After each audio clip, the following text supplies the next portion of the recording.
you're watching this on YouTube, please follow the YouTube channel. This is the Gary Marcus, well, they're going to introduce us, but this is our view of the Gary Marcus Yoshua Bengio debate, 2019, University of Montreal. So we're going to listen to the debate. Good evening from Milan, Montreal, ladies and gentlemen, and welcome to the AI debate. I am Vincent Boucher, founding chairman of Montreal AI. Our participants tonight are Professor Gary Marcus and Professor Yoshua Bengio. Professor Gary Marcus is a scientist, best-selling author, and entrepreneur. Professor Marcus has published extensively in neuroscience, genetics, linguistics, evolutionary psychology, and artificial intelligence, and is perhaps the youngest professor emeritus at NYU. He is the founder and CEO of Robust AI, and the author of 5 books, including The Algebraic Mind. His newest book, Rebuttal AI, Building Machines We Can Trust, aims to shake up the field of artificial intelligence and has been praised by Noam Chomsky, Steven Pinker, and Garry Kasparov. Professor Yoshua Bengio is a deep learning pioneer. In 2018, Professor Bengio was a computer scientist who collected the largest number of new citations worldwide. In 2019, he received, jointly with Geoffrey Hinton and Yann LeCun, the ACM Turing Award, the Nobel Prize for Computing. He is the founder and scientific director of Mila, the largest university-based research group in deep learning in the world. His ultimate goal is to understand the principles that lead to intelligence through learning.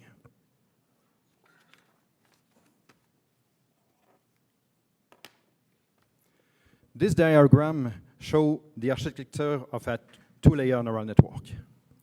According to Geoffrey Hinton, you have relatively simple processing elements that are very loosely models of neurons. They have connections coming in, and each connection has a weight on it. And that weight can be changed through learning. Deep learning uses multiple layers of processing units to learn higher representations. The last one had a long intro, too. Professor Marcus thinks that expecting a monolithic architecture to handle abstraction and reasoning is unrealistic. I think like doing the intro is an Professor honor, Bengio believes that so sequential reasoning can be performed while staying in a deep learning framework.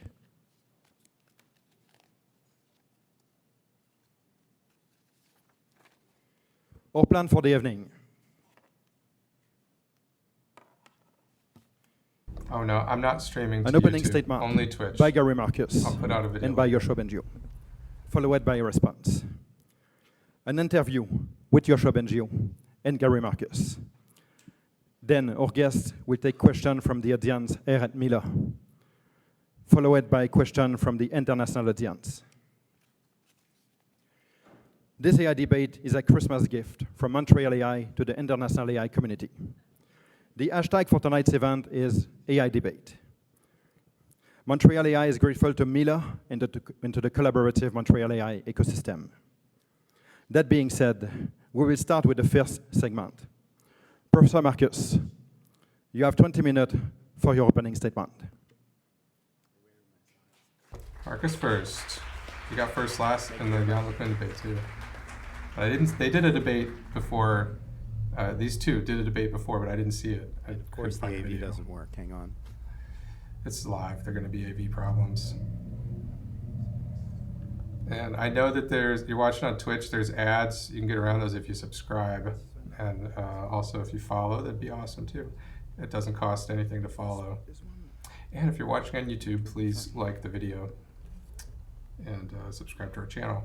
Put out a lot of content on YouTube, including the mentor research meetings. That's fine. Before we started, Yoshua and I were chatting about how AI was probably going to come before AV. And he made some excellent points about his work on climate change and how if we could solve the AV problem, it would actually be a good thing for the world. I should have made a humor category. Gary would have won that one, I'm sure. Well, I don't know. Okay, so you see my categories over there. Science, delivery, technical, and rebuttal. So this was Yoshua and I last week at NeurIPS at a party, having a good time. I hope we will have a good time tonight. I don't think either of us is out for blood, but rather for truth. An overview of what I'm going to talk about today. I'm going to start with a bit of history and a sense of where I'm coming from. I'm going to give my take on Yoshua's view, which I think is actually more agreements than disagreements, but I think the disagreements are important, and we're here to talk about them. And then my prescription for going forward. The first part is about how I see AI, deep learning, and current machine learning, and how I got here. It's a bit of a personal history of cognitive science and how it feeds into AI. And you might think of it as, what's a nice cognitive scientist like me doing in a place like Mila? So here's an overview. I won't go into all of it, but of some of the things that I've done that I think are relevant to AI. An important point is I'm not a machine learning person by training. I'm actually a cognitive scientist by training. I don't think the AV is going to get any better. My real work has been in understanding humans and how they generalize and learn. And I'll tell you a little bit about that work going back to 1992 and a little bit all the way up to the present. But first, I will go back even a little bit before to a pair of famous books that people have called the PDP Bibles. Not everybody will even know what PDP is, but it's a kind of ancestor to modern neural networks. taught me what these were. Vince showed one, and Yoshua will be talking about many. And the one I have on the right is a simplification of a neural network model that tried to learn the English past tense. And this was part of a huge debate. In these two books, I think the most provocative cannot paper, boost certainly the one that has the stuck sound with at me all. for 30 The years, line's which is pretty impressive cranked. to have a paper stick with you for that long, was a paper about children's over-regularization errors. So kids say things like braked and goed some of the time. I have two kids. I can testify that this is true. And it was long thought to be an iconic example of symbolic rules. So that you'd read any textbook up to 1985 and it would say, children learn rules. For example, they make these over-regularization errors. And what Rummelhart and McClellan showed how we started the last debate, was too. that you could get a neural network to produce this output without having any rules in it at all. So this created a whole field that I would call eliminative connectionism, which was using exactly the neural same networks to thing with model John cognitive LeCun. science without having any rules in it. And a so-called great past tense debate was born from this. And it was a huge war across the cognitive sciences. By the time I got to graduate school, it was all that a lot of people wanted to talk about. On the one hand, up until that point, until that paper, most of linguistics and cognitive science was couched in terms of rules. So the idea was you learned rules like a sentence is made of a noun phrase and a verb phrase. So if you've ever read any of Chomsky, a lot of Chomsky's early work looked like that. And most AI was also all about rules. So expert systems were most Chomsky, Here, Pinkerton. Rummelhart and McClellan argued we don't need rules at all. Forget about it. Even an error like braked might in principle, they didn't prove it, but they showed in principle, might be product of a neural network where you have the input on the bottom, the output on the top, and you tune some connections over time, might in principle give you generalizations that look like kids were doing. On the other hand, they hadn't actually looked at the actual empirical data. So I trundled myself off to graduate school to work with Steve Pinker at MIT, and what I looked at was these errors. I did, I think, the first big data analysis of language acquisition, or one of the first ones writing shell scripts on Unix Spark stations, and I looked at 11,500 child utterances. And the argument that Pinker and I made was that neural nets weren't making the right predictions about generalization over time and particular verbs and so forth. If you care, there's a whole book that we wrote about it. And what we argued for was a compromise. We said it's not all rules, like Morris Halley, who was on my thesis committee, liked to argue. And we said it wasn't all neural networks like Rummelhart and McClellan did. Instead, it was a hybrid model. We said best captured the data. A rule for regulars. Sorry, I said Pinkerton. It's Pinker. I like to call him Pinkerton in my neural head. networks for the irregulars. So this is why you say sing sang. This is exactly. He takes these two books or these two approaches. And then the reason takes children made over takes Pinker. regularization errors, we said, is There's the one neural other guy. network didn't always produce a strong response. If you had a verb that didn't sound like anything you'd heard before, you'd fall back on the rule. So that was the first time that I argued for hybrid models back in the early 1990s. Yeah, Chomsky is wrong. In 1998, or even a little bit before, I started playing a lot with the network models. There'd been a lot written about them, but I wanted to understand how they worked.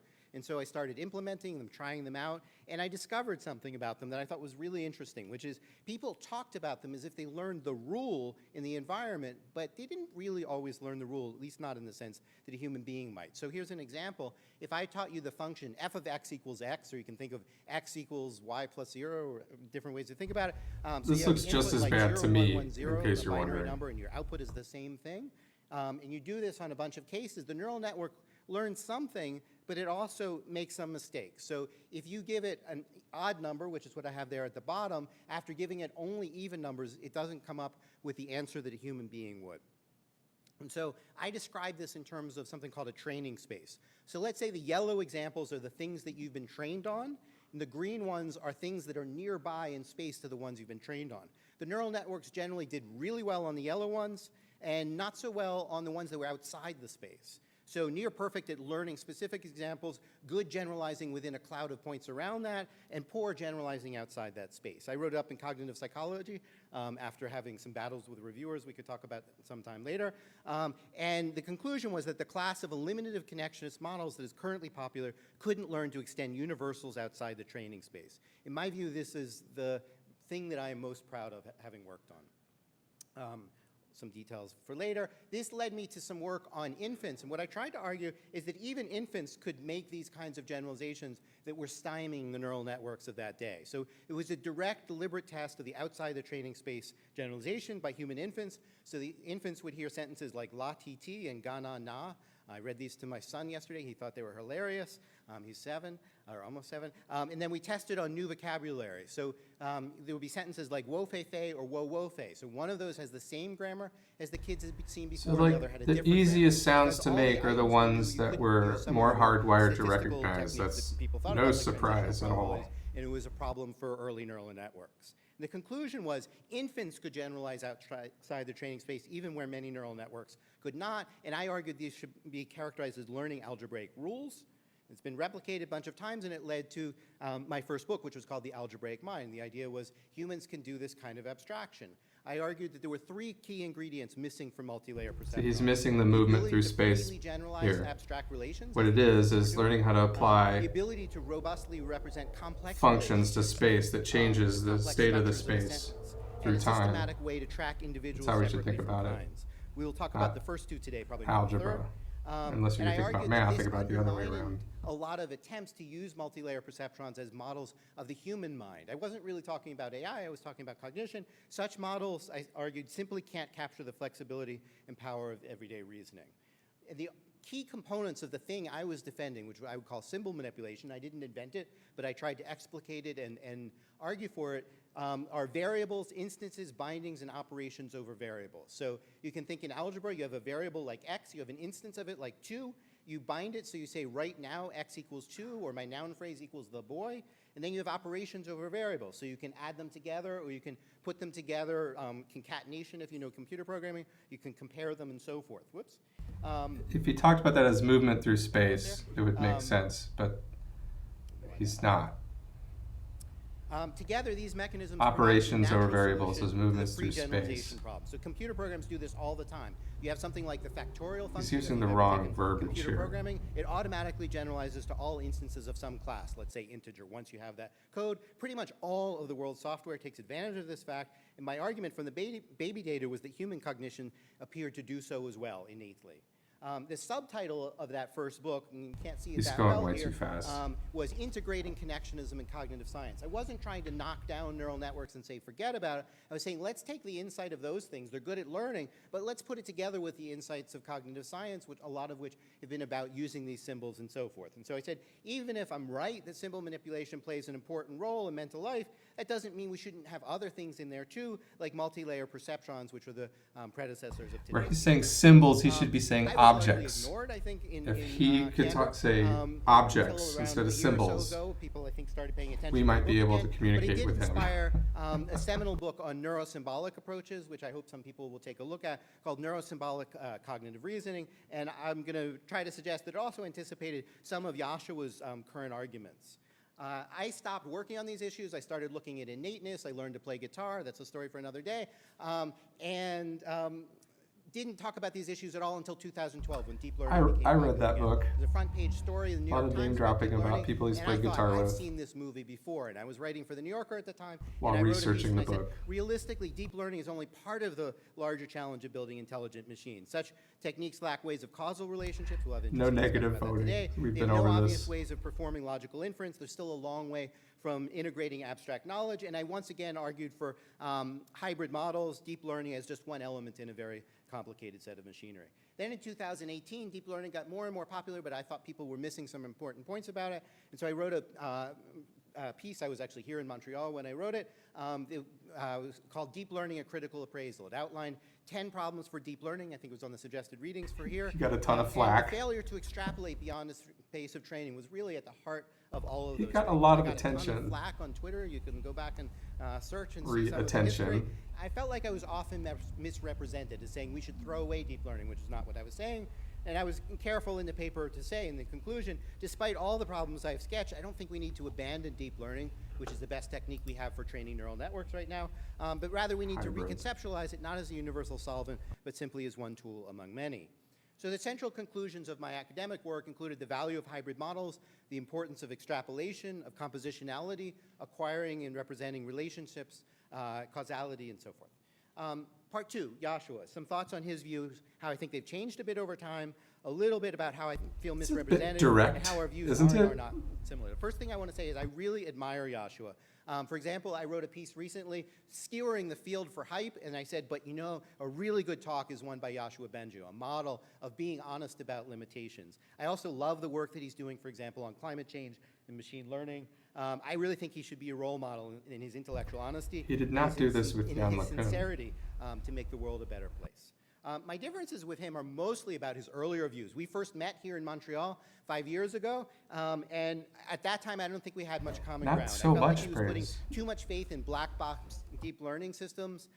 He relied too heavily on larger data sets to yield answers, and he'll talk about System 1 and System 2 later, I guess I will as well. Felt like he was all on the System 1 side and not so much on the System 2 side, and I went back and talked to some friends about that. A lot of people remember a talk he gave in 2015 to a bunch of linguists who didn't like Yoshua's answers to questions like how would we deal with negation or quantification, words like every, and they felt like what Yoshua mostly did was to say, well, we just need more data and the network will figure it out. And if Yoshua were still in that position, I don't think he is, I think we'd have a longer argument. Recently, however, Yoshua has taken a sharp turn towards many of the positions that I've long advocated for. Validating them. Acknowledging fundamental limits on deep learning, need for hybrid models, the critical importance of extrapolation, and so forth. I have some slides and camera shots that I took at his recent talk at NeurIPS that I think actually show some really interesting convergence here.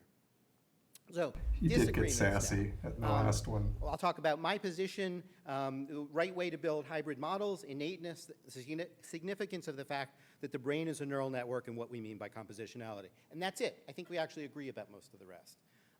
The first one's the most delicate, but I think occasionally Yoshua has misrepresented me as saying, look, deep learning doesn't work. He said that to the IEEE Spectrum. I hope I've persuaded you that that's not actually my position, that I think deep learning is very useful. I don't think it solves all problems. The second thing is his recent work has really nailed what I think is the most important point, which is the trouble deep nets have in extrapolating beyond the data, and why that means, for example, we might need hybrid models. I would like, frankly, for him to cite me a little bit. I think not mentioning me devalues my contributions a little bit and further misrepresents my background in the field. What kind of hybrids should we seek? I think that Yoshua was very inspired by Daniel Kahneman's book about System 1 and System 2. I imagine many people in the crowd have read it. You should if you haven't. And that talks about one system that's intuitive, fast, unconscious, another that's slow, logical, sequential, unconscious. I actually think that's a lot like what I've been arguing for all along. We can have some interesting discussion about the differences. There are questions, are they even different? Are they incompatible? How could we tell? I want to remind people of what I think is one of the most important distinctions drawn in cognitive science, which is by the late David Marr, who talked about having computational algorithmic and He's talking about David Marr a lot now. Some abstract algorithm or notion like I'm going to do a sorting algorithm. You could pick a particular one like the bubble sort, and then you could make it out of neurons, you could make it out of silicon, you could make it out of Tinker Toys. I think we need to remember this as we have these conversations. So we want to understand the relation between how we're building something, what algorithm is being represented. I don't think Yoshua's actually made First that person who showed me Marr was Marcus Lewis. What we would need to do if we wanted to make a strong claim that a system doesn't implement symbols. And Yoshua has been talking a lot lately about attention. I think that what he's doing with attention reminds me actually of a microprocessor in the way that it pulls things out of a register, moves them into a register, and so forth.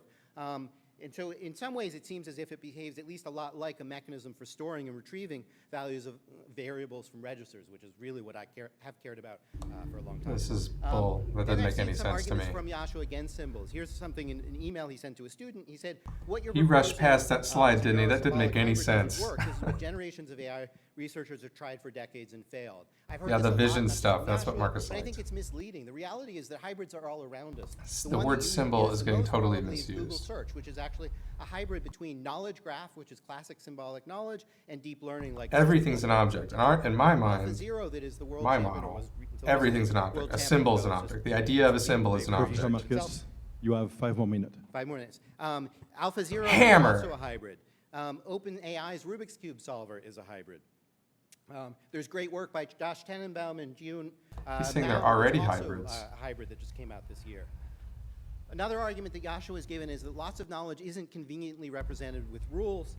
It's true. Some of it's not conveniently Yeah, represented. objects and their relationships, Some of it and the is. relationships Again, could be Google Search is a great considered. example where some is Perhaps. represented as rules and some is not. And It's it's very differences effective. between objects, Third associations argument between is objects. the difference that we might have, and I don't fully know Yoshua's view, is about nativism. So as a cognitive development person, I see a lot of evidence that a lot of things are built into the human brain. I think we are born to learn, and we should think about it as nature and nurture rather than nature versus nurture. I think we should think about innate frameworks for things like understanding time and space and causality, as Kant argued for in the Critique of Pure Reason and Spelke has argued for in her cognitive development work. And the argument that I've made in the paper on the left is that richer innate priors might help artificial intelligence a lot. Machine learning has historically typically avoided nativism of this sort, and as far as I can tell, Yoshua is not a real fan of nativism. I'm not totally sure why. Here's some empirical data showing that nativism in neural networks works. It comes from a great paper by Jan LeCun in 1989 where he compared 4 different models, and the one that had more innateness in the terms of a convolution prior, for those who know what that is, were the ones that did better. This is just very quickly a picture of a baby ibex climbing down a mountain. I don't think anybody could reasonably say that there's nothing innate about the baby ibex. It has to be born with an understanding of the 3-dimensional world and how it interacts with it and so forth in order to do the things that it does. It does not have to be born with an understanding of the 3-dimensional world. It just has to be born with sensors that has pre-wired to move through a 3-dimensional world and the ability to have a sensory motor loop through it. Looking up on Twitter.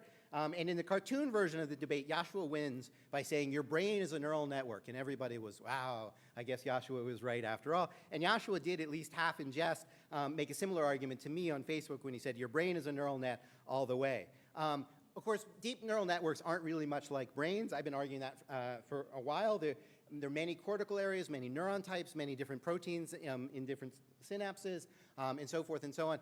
I actually heard Yoshua make essentially the same argument at NeurIPS last week, and so I think we probably pretty much agree about that.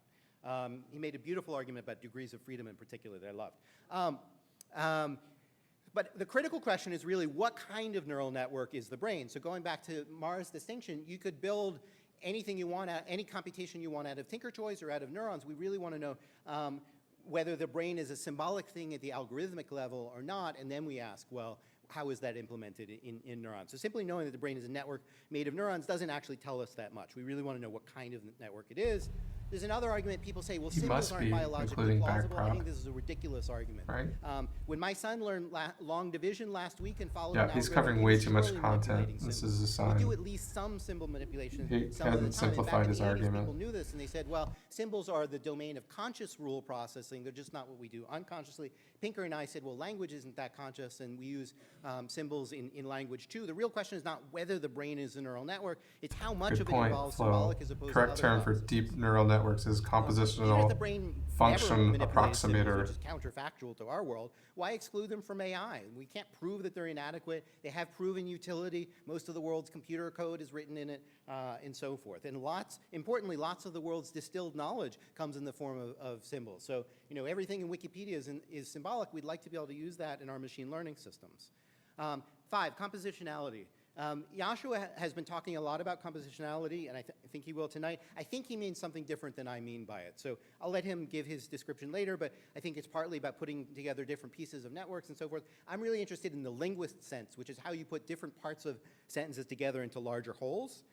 Here's a good example. Last week, my friend Jeff Kloon, I've been encouraging him to come to UBC and encouraging UBC to hire him from a job. And my friend Alan Mackworth said, good news, Jeff Kloon accepts. And I wrote back and said, awesome. He told me it was imminent, but swore me to Professor secrecy. Marcus, you have 30 seconds. 30 seconds. Can I have 2 extra minutes?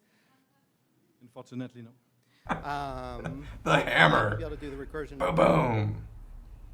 Adjust, Gary. Come on. Give you 2 more minutes to everyone. The gentleman from Montreal yields me 2 minutes. And so I said, yep, or Alan said, yep, I knew that you knew.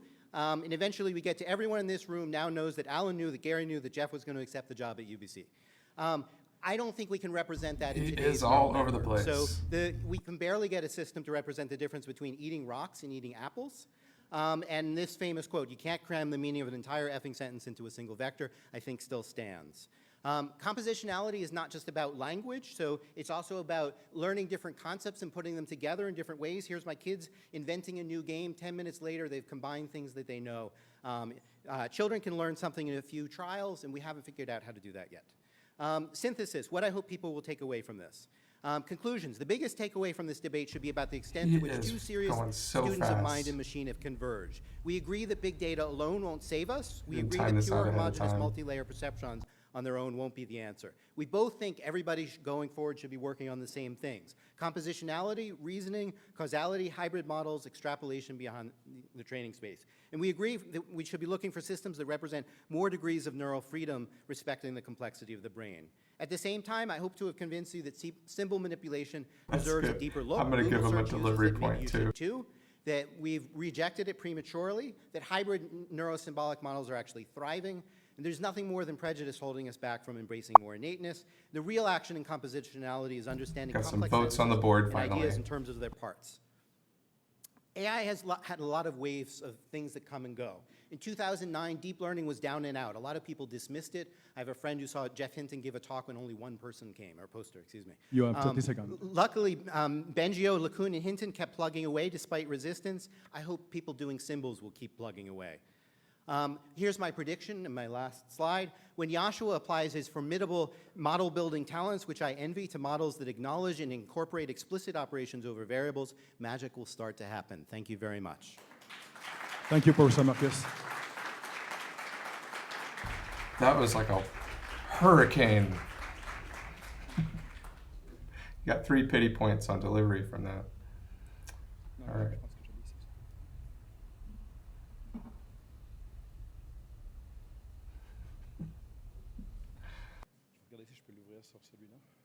Yeah, if you could tell us what a symbol was and how it was represented in our brain, if we can think of a symbol, where is that in the brain? What happens when you feel the thing or touch the thing that's a symbol or associate it to a real thing? Or what even is it? What even is a symbol?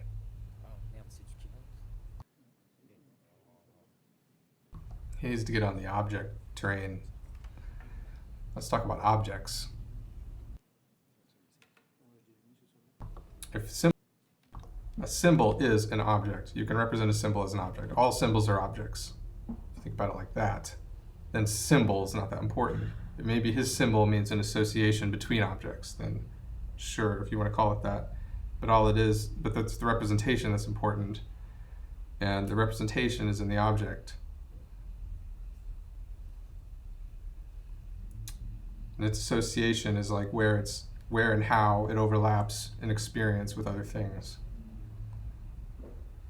That's something, the meaning, the semantics are in the objects. They're not necessarily in the symbols, but the associations between them. Welcome to this debate. I'll back off.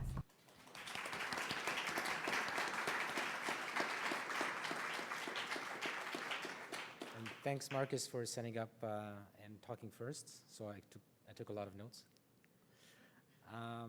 You called him Marcus. So the main points I want to make. This is not working. Let's see here. I want to talk about out-of-distribution generalization, which is connected to some of the things that Marcus talked about, which I think is more than the notion of extrapolation. I'll get back to that. Another time is hard. I'll argue with you later. My views on how deep learning might be extended to dealing with system 2 computational capabilities, rather than taking the old techniques and combining them with neural nets. I want to talk briefly about attention mechanisms and why these may provide some of the key ingredients that Gary has been talking about that make symbolic processing able to do very interesting things, but how we can do it within a neural net framework. And and then turn it up, Falco. With some of the Just turn it up. more symbolic approaches. So I want to get out. Can't do anything about it. Things about the term deep learning because there's a lot of confusion. Put on headphones. And especially when deep learning is a straw man, it tends to be used to mean MLPs from 1989, just like Gary used the term just a few minutes ago. If you open the last NeurIPS proceedings, you'll see that it's much more than that. So deep learning is really not about a particular architecture or even a particular training procedure. It's not about backprop. It's not about ConvNets, RNNs, or MLPs. It's something that's moving. It's more of a philosophy that's expanding as we add more principles to our toolbox to understand how to build machines that are inspired by the brain in many ways and use some form of optimization, usually a single objective, but sometimes multiple objectives, like in GANs. In general, there's a coordinated optimization of multiple parts, and taking advantage of some of the early ideas from the 80s, of course, like distributed representations. Okay, I turned myself down. Ideas like depth of representations, taking advantage of Hopefully this helps. If I turn myself computations and representations across tasks, environments, enabling multitask learning, transfer learning, learning to learn, and so on. And as I will argue, I think with the tools to move forward and include things like reasoning, search, inference, and causality. To connect to neuroscience, because Gary mentioned that, there's actually a very rich set of work happening in the last few years connecting again the modern deep learning research with neuroscience. We had a paper just published in Nature Neuroscience called Deep Learning Framework for Neuroscience, but I won't have time to talk about it today. Generalization. This means something different from the normal form of generalization where we have data from one distribution and we worry about generalizing to examples from the same distribution.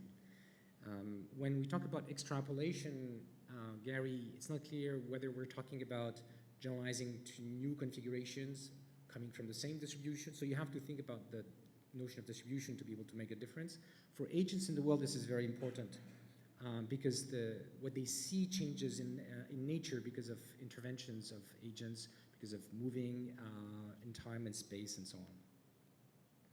And what I've been arguing for a little bit now, certainly much less than Gary, is the importance of compositionality. But one of the things I've done in the 2000s is try to help figure out why even current neural nets and the ones from the 80s with distributed representations have a powerful form of compositionality. I'm not going to go into details of that, but this dates to about 5 years old, and similarly why composing layers brings in a form of compositionality. So basically my argument is we have these two forms already in neural nets. We can incorporate the form that Gary likes to talk about and I like to talk about these days, which is inspired a lot by the work of linguists. But I think it's more powerful and more general than just about language. It's something we use in conscious reasoning, for example. Basically what it is about is how one might combine existing concepts in ways that may have zero probability under the training distribution. It's not just that it's a novel pattern. It's one that may be unlikely under the kinds of distribution we've seen. And yet our brain is able to come up with these interpretations, these novel combinations and so on.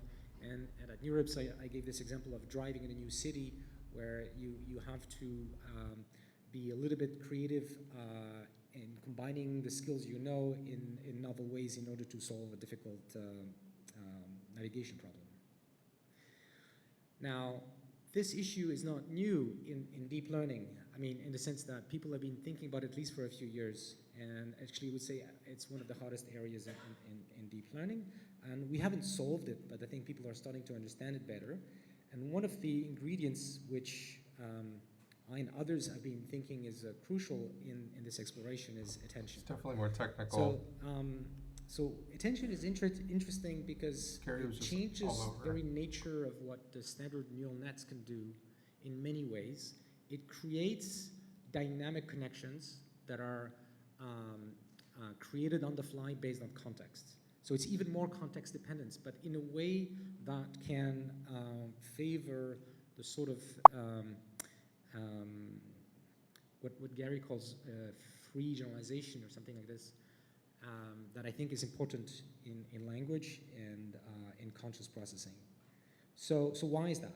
So attention selects an element from a set of elements in the lower layer, and it sends the selected element in a soft way, at least a soft attention kind that we do in deep learning typically.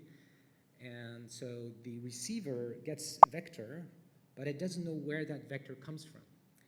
And so in order to really do a good job, it's important for the receiver to get information not only about the value that is being sent, but also where it comes from. And the where is sort of a name. Now, it's not like a symbolic name. It's, we use vectors, what we call keys and transformers, for example. And you can think of these as the neural net form of reference, because that information can be passed along and be used again to match some element to some other element to perform further attention operations.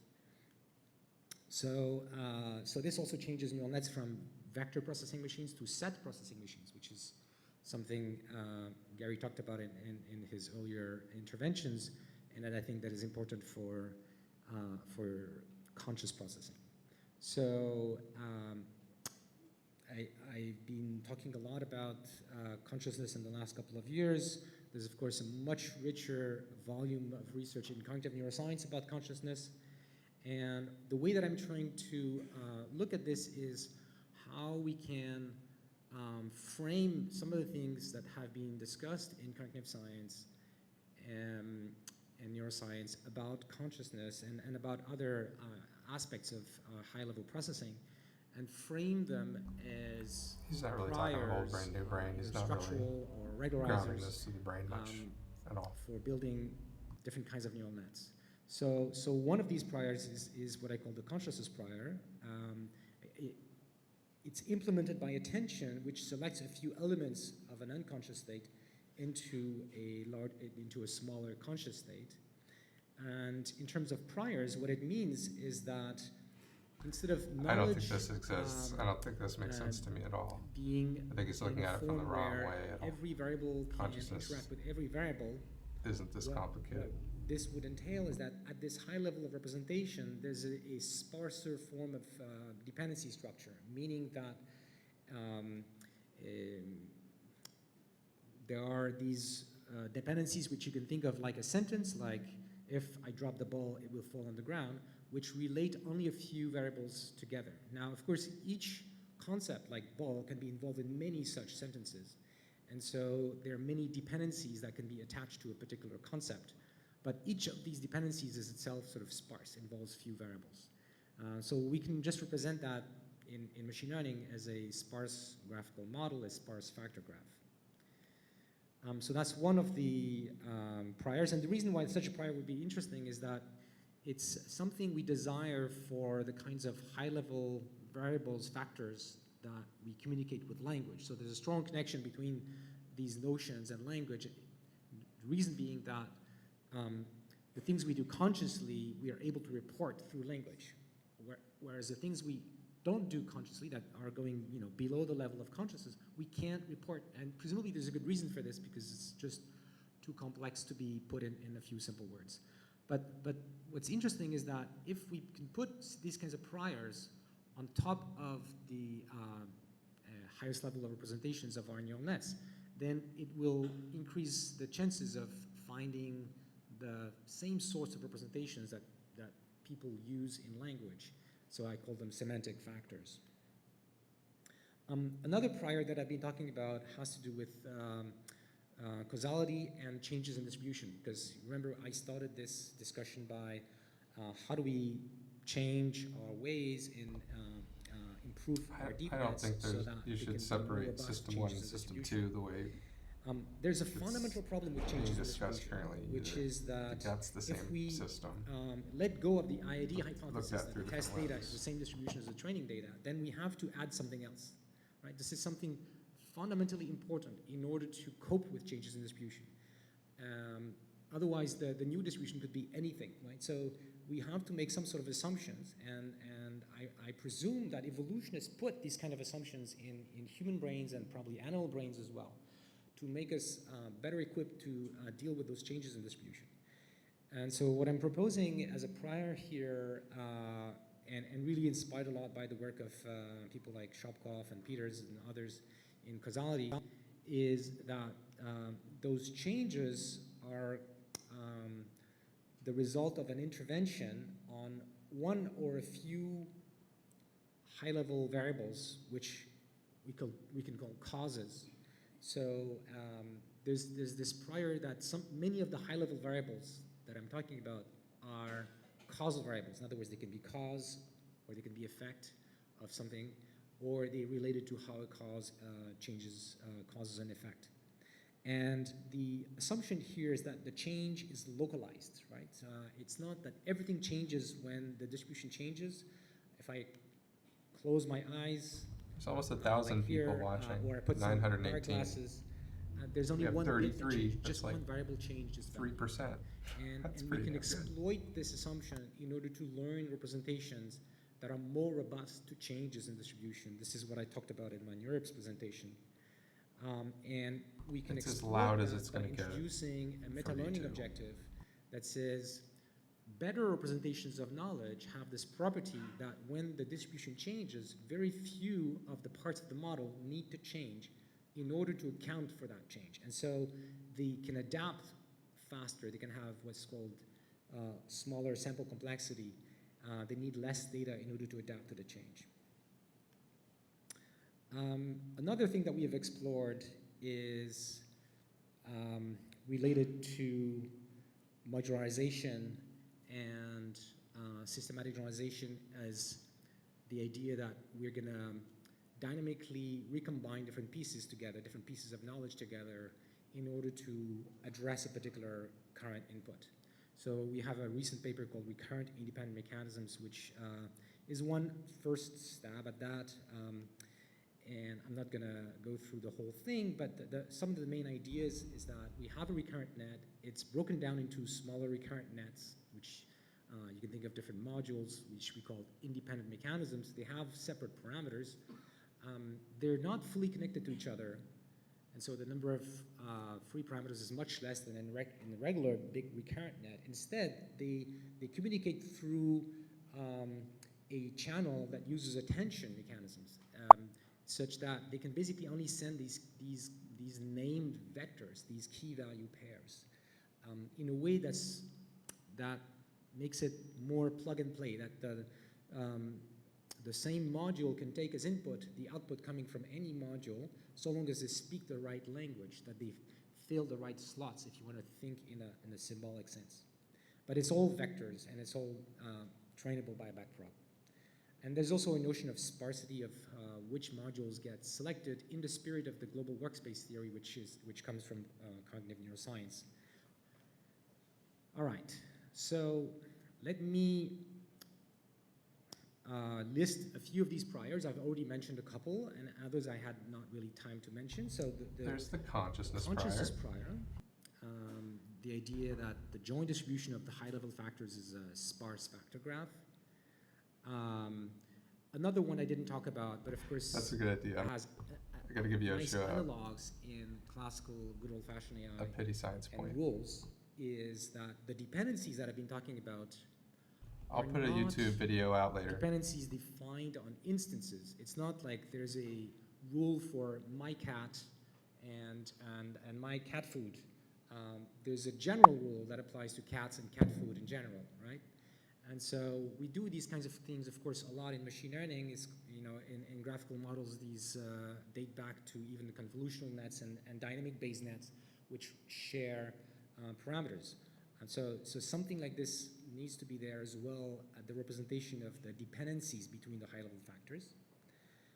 I mentioned prior that many of the factors at the high level need to be associated the recording will be some, better.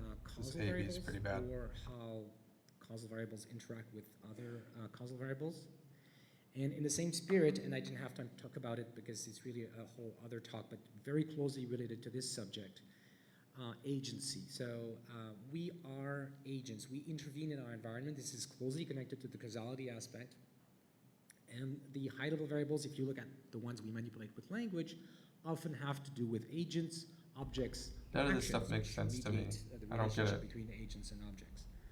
And there are a few papers already in the deep learning literature Is he trying to to use these link priors to Gary's encourage the high-level terminology, representations variables to versus have those sort of instances? properties. And of course, when you start doing things like reinforcement learning, and especially look at intrinsic rewards and reinforcement learning, these are concepts that come very handy. Yoshua Bengio, you have 5 more minutes. Like, Plus what 2. he said agency, but barely. It's already done. Ah, okay. So then there's this other prior already mentioned, the idea that the changes in distribution arise from localized causal interventions. And finally, one that is connected to this one but is different and has been explored by my colleagues, for example, Leon Boutou and Martin Localized Wojciechowski causal and intervention others means before local them, learning, right? is the idea that some of the pieces of knowledge at the high level, That's in a semantic space. or even at the lower level, correspond to different timescales. There are things about the world that change quickly, and there are things that are very stable, right? So there's like general knowledge that we're going to keep for the rest of our life, and there are aspects of the world that can change. We learn new faces, we learn new tricks. So I'm saying this isn't something, enough. that fits well with the meta-learning I don't framework, think where this you is have fast learning enough. inside slow learning. I think this is another important piece of the puzzle. It would only be enough if you all right. included Now, sensory motor how integration is and that, consciousness. related and potentially different from the symbolic AI program? Well, we would like to build in some of the functional advantages of a classical AI rule-based symbol manipulation in neural nets, but in an implicit way. So we need efficient and coordinated large-scale learning. We need semantic routing in system 1 and the perception action loop.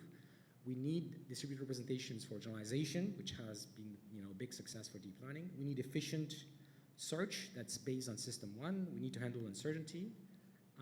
But we want to incorporate these other things I've been talking System about. 1 search? So I like the idea of system 1 search in versus classical system AI, 2 like search. systematic generalization, factorizing knowledge in small exchangeable pieces, manipulating variables, instances, references, and indirection. But it's the so same this is system. connected to why The I search think, is different. The system's the same. Just taking the mechanisms we know for good old-fashioned AI and applying them on, say, the top layer on the output of a neural Not net a is hybrid. not sufficient. We need deep learning in the system 2 component as well as in the system 1 part. He said We need deep those learning. higher-level concepts Slide to says be grounded and have learning. a distributed representation to achieve generalization. learning, sure, We but can't deep do learning? brute force to search in the space of reasoning, and then there's the question of how symbols should be represented. My bet is Implicitly. that we can get many of the attributes of symbols without the kind of explicit representation of them, which has been the hallmark of classical AI. So we can get categories, for example, by having multimodal representations of distributions. We can use things like Gumbel softmax, which encourage separation into different modes. We can get indirections of variables, as I mentioned already. We can get recursion by recurrent processing. And we can get a form of context independence. Yeah, if you're coming at this which, from is, neuroscience, this is hard to allowing parse. to dynamically activate combinations of mechanisms Welcome in to the my context world for the of past few years. I'm done. Thanks.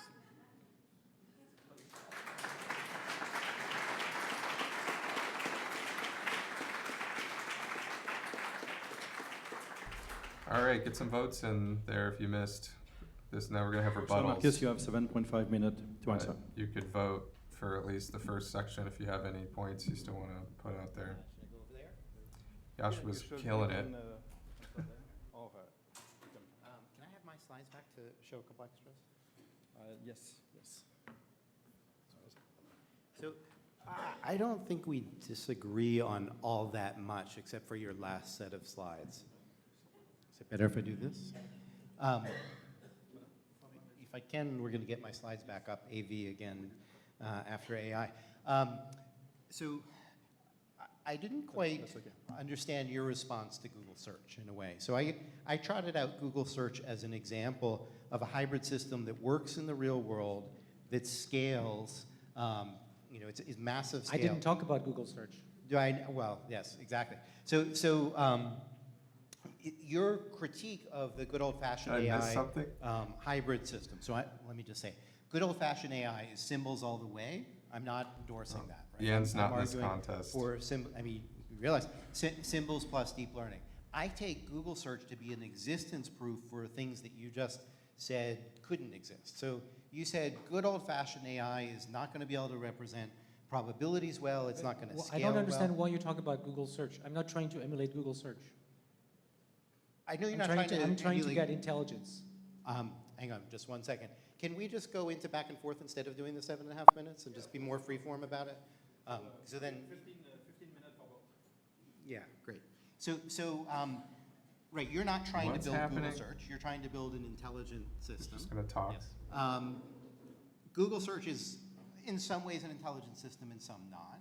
But I think you have two avenues here. You can either say it's so different from an intelligent system that it's not interesting, or you can say it's interesting and it does show the proof of concept to build a hybrid. No, look, I completely agree that a lot of current systems which use machine learning also use a bunch of handcrafted rules and code that was,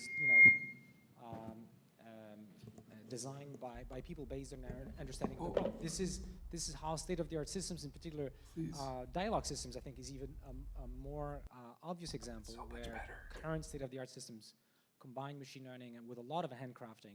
It's also true of autonomous vehicles these days. I mean, there's a lot of engineering on top of all the computer vision.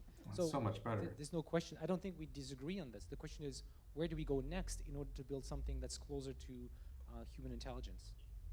Okay, so I may have misunderstood your argument. You're not saying, I'm going to recap to make sure I understand. You're not saying that one couldn't build hybrid systems.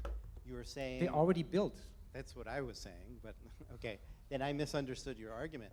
No, I'm talking about how the brain works and how I would like to build AI in the future. Let's come back to the brain part. So why are you not satisfied that hybrids are part of the answer? If I read you correctly, it depends what you mean by the word hybrid. So at what point do you get off the hybrid train?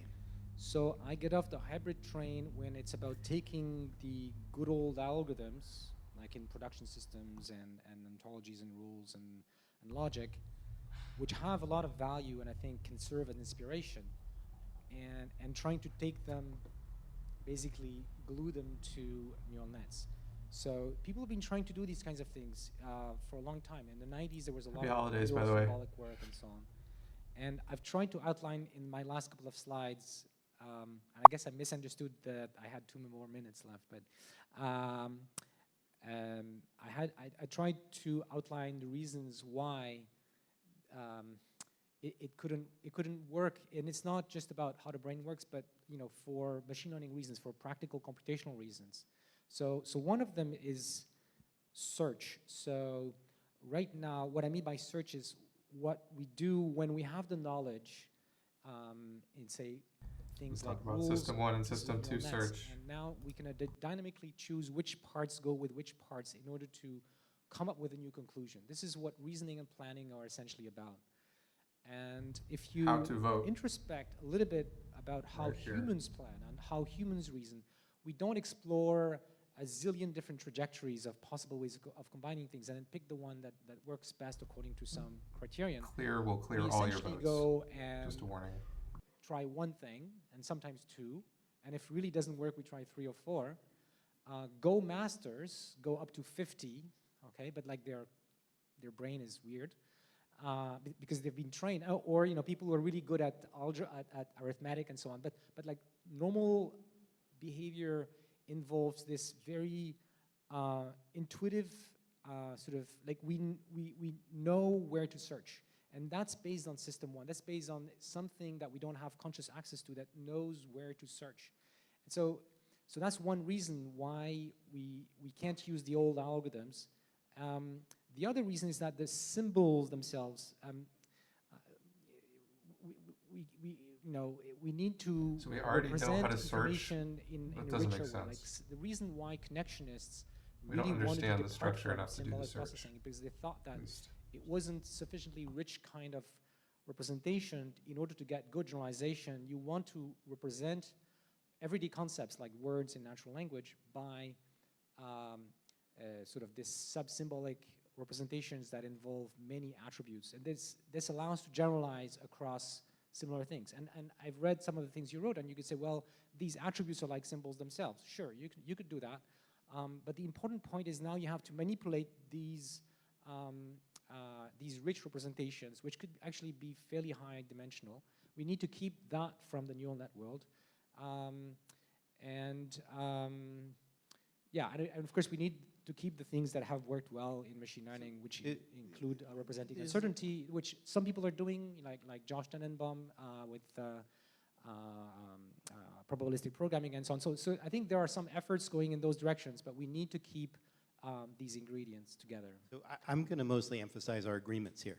I agree, first of all, that classical symbol systems have search issues. And I think that to the extent that one wants to preserve them, one wants to solve Mark, those problems. I agree with that. There are ways that people have thought about it. For example, in psych, you should say search one and search two, not system one, system two. In psych, there are micro-theories to target reasoning in particular domains, and that's, I think, an idea that's worth exploring. But I absolutely agree that if you have unbounded inference, you're in trouble. I think that AlphaGo is an example where you bound the search partly through a non-symbolic system, and then you use symbolic system there as well, and so it's kind of a hybrid in there. In what way is it a symbolic system? The Monte Carlo tree search is just, traversing trees. Search. It's just search, an algorithm. like no symbols. Yeah, it's just an algorithm. Trees, and trees are symbols. But that actually brings me to a separate line of discussion I'd like to have. I think it's just a matter of words. So search. That's where we need search, and so I've read Kahneman's we need some book. kind of search. If you want to call that symbols, I think symbols to me have a different nature. There's not two systems. Just symbols have to do with the discreteness of understand there's not two systems. It's just a different way of looking at the same system. Two different ways of searching the same I mentioned quickly system. at the end of my presentation, we can get discreteness not necessarily in its hardest form, in its purest form as you have in symbols. You can get discreteness by having in neural nets lateral inhibition that creates a competition such that the dynamics converge to one mode or another mode. This is what you observe in the brain, by the way, when you take a decision. There's a sort of competition between different potential outcomes, and so the dynamics chooses one sort of discrete choice over another, but it does it in a soft way. Voting instructions are brain right. has access to all of that soft information. I'm going to lay something else on you. I think that we both think the other side is strawmanning our rebuttal and delivery. So I think you're strawmanning symbols because lots of people have put probabilities and uncertainty into symbols, and you think, and I think it's an interesting discussion point, that I'm strawmanning deep learning. So you said I'm attacking the models in the 1980s, and there's some truth in it. And then there's a question of what the scope should be. So I think both for symbols and for neural networks, there's a kind of question about what's the proper scope of them, and that we're actually pushing to the same place from opposite sides. So I would argue that the kind of deep learning stuff that was straight out of the 80s, which is, continued until like 2016 in my view, but we could argue about that. Just let's have a big multi-layer perceptron, let's pile a lot of data in, and hope for the best, which I don't think you believe anymore, but maybe you did at one point. That's one kind of deep learning. That's the kind of, I don't know, prototype or canonical version of deep learning. And you want to open deep learning to a whole lot of other things. And I think at some level that's fine, and at some level I think it's changing the game. And you might, I'll elaborate that in a second. I think that with respect to symbols, you might feel I'm doing the same. So I want to say, sure, symbols, I want the discreteness of symbols, but I'm very happy to add in probabilities, like in a probabilistic stochastic grammar or something like that. I have no problem with that. I love a lot of Josh Tenenbaum's work, which is really like symbolic programs plus uncertainty. And so I want to expand the umbrella of symbols, and you want to expand the umbrella of deep learning. Why don't we say, let's build deep learning symbolic systems that expand the scope of deep learning and expand the scope of symbol systems? Look, I don't care about the words you want to use. I'm just trying to build something that works and that is going to require a few simple principles to be understood. And I do agree that there's lots of interesting inspiration we can get today in the work that's being done in kind of science and in symbolic AI. Yeah, I think that some of that needs to be reinvented. And by the way, we started. So he thinks the symbolic stuff needs to be reinvented. They both say that each other's field, subfield of AI needs to be rebooted. The beginning of this decade, so it's not actually attention mechanisms even date from much earlier than that. So it's been around. Another thing you have to keep in mind, I've been working on recurrent nets since That was a burn. That was a Yoshua burn. In a way, I don't care about the words you want to use. Recurrent nets, including the gated ones, just want to build something that use works. very similar principles, and again have been around since the 90s. So it's not a completely new thing. There's I gave an him evolution, 10 of rebuttal course. points for that. We're doing research, so it's not like we have one algorithm and we're stuck with it. We're building and constantly trying to expand on the set of principles that we have found to work. There's nothing wrong with that. Yeah, there's nothing wrong with that at all. I think we should actually yield to the questions from Vincent and the public. Sure. Sure. I'll go there. Well, here we go. Gonna go straight to questions. This guy's not gonna allow any funny business either. This one is on. So, There'll be no funny business during the questioning. We'll follow the strict guidelines of the University of Montreal. so the first question is for Professor Gary Marcus. Steven Pinker said recently in a tweet that it's a nature and nurture. So deep learning neural nets are in fact shallow, soaking up patterns but lacking explanation, causality, rule-based reasoning for novel and unique situations. What is the innate knowledge for deep understanding, and what needs to be learned along the way? Sorry, and what needs to be done? What will be the innate knowledge necessary to have deep understanding instead of deep learning representation? You would like to have deep understanding. That means to be able to have causality, reasoning, and so on, and consciousness. If Sounds like a question for me. Well, yes, Can I riff We've already on talked this about this slide for a a second? lot, right? I think it will bring something out that's interesting. So I made a slide that I didn't show, which I made a slide that I did not have time to show, which is both, has a picture of a great new paper by Yoshua that we had on the reading list that is well worth reading, that is about causality. And it's a very mathematical paper. I took what I think is some of the core math of it at the bottom. I will admit that I didn't read the paper as carefully as I wish that I had.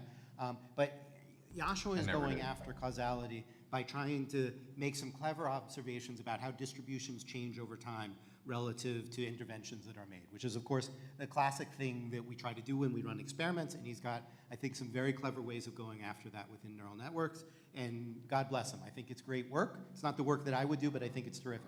I'm just going to draw a contrast. I'm not sure I want to use God's blessing, but it's okay. Well, you got the gist of what I would say. So on the right, I have something, can you just step aside? I have something, just so people can see the reference. I have something from a paper that Ernie Davis and I wrote. Ernie did almost all the hard work, but I helped a little bit. That most people in the field right now would find to be repulsive, but that I think we need to think about very carefully.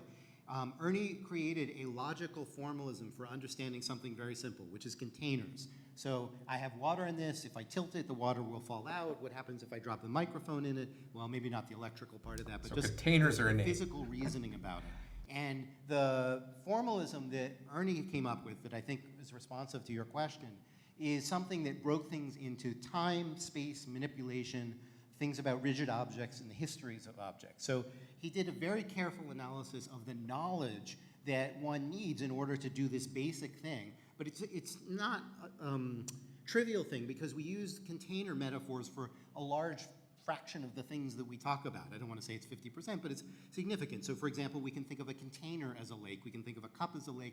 We can think of as a container. We can think of the body as a container and so forth. And the argument of this paper was that in order to be able to make inferences about these things, you need prior knowledge. And there's a question about whether that knowledge is innate or it's acquired experientially. But the argument is you won't be able to make these inferences unless you have this knowledge about sets and object-containing regions and have these kind of axioms and those kind of axioms, things about what rigid objects can do. And so one possibility here is we need the formalism on the left in order to acquire the knowledge on the right. Another possibility is we never need the kind of knowledge on the right. It never needs to be reified in the way that Ernie Davis proposed. My view is that we should have people working on both sides of the spectrum. People often think they're in the minority. I feel like I'm in the minority, but we can do the sociology later. I'd like to see more people working on stuff like this to build some broad frameworks for space, time, causality, and so forth. But I totally welcome the kind of stuff that Yoshua is doing, even if I personally don't have the skills to do it. And I think the empirical question is kind of, could you, from the bottom up, derive all this? Although I feel like maybe I strawman Yoshua. I thought that he was more anti-nativist than maybe he really is, because he acknowledged evolution. So I'll say one more sentence and then turn over to Mike. Of course I acknowledge evolution. I mean, well, I'll say one more sentence and then you can take it away. So in my view, what part of the field should be doing is saying, do we have innate priors around things like this? This is kind of work that Liz Felke does in cognitive development and René Bayerjean and so forth. And part of the field should be trying to reify that knowledge, and part of the field should be like, if we have that knowledge and we know something about causality, how can we learn from that? So let me impersonate Jan Lequin for a minute. It's not that he and I and others I had some jokes with similar thinking I didn't say them. Think that learning has to be from a blank slate. In fact, we have theorems from the 90s, the no-Friedrich theorem, that clearly says you can't have learning if you don't have some priors, okay? But what we're saying is, it's more subtle than that. What we're saying is, we'd like to be able to get away with as little prior as possible. Now, how is little measured? Well, you can think of measuring it in bits. So if you think about how big is a program that would encode those priors, and you would zip that program, that would be how big the prior is. So the kinds of priors I've been talking about in my presentation, I was talking about priors, but these are priors that, in a way, are not going to require many bits. And so it's very, look how low the science scores are, evolution you precisely guys. to discover those priors. Now, I also know full well that evolution has discovered very specific, strong priors. It was the same with Jan if you look at LeCun's evolution, debate. most of it is about completely hard-coded behavior. But these are not the behavior that are most adaptive. These are not the behavior that allow a species to adapt to, as well as humans have been able to do. So it's more interesting for me to think about the part of what evolution has discovered that is more general. These are the most generic priors. And of course, we have priors that are very, very specific. We kind of know how to see and to walk to some extent when we're born. And many animals have a lot more when they're born. So it's just a matter of what we care about here is trying to squeeze the prior knowledge into this, a few simple general principles as much as possible. We don't know where is the right line, of course.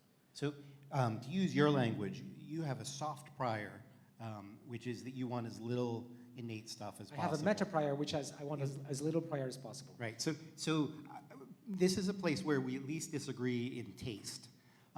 Because I don't want a huge amount, but I think I want more than you. Of course, we don't actually have a number, but let me give you my intuition for why. I wouldn't want to have to design the semantics of each of the boxes in an AI system like this. If I could get away with it, why not?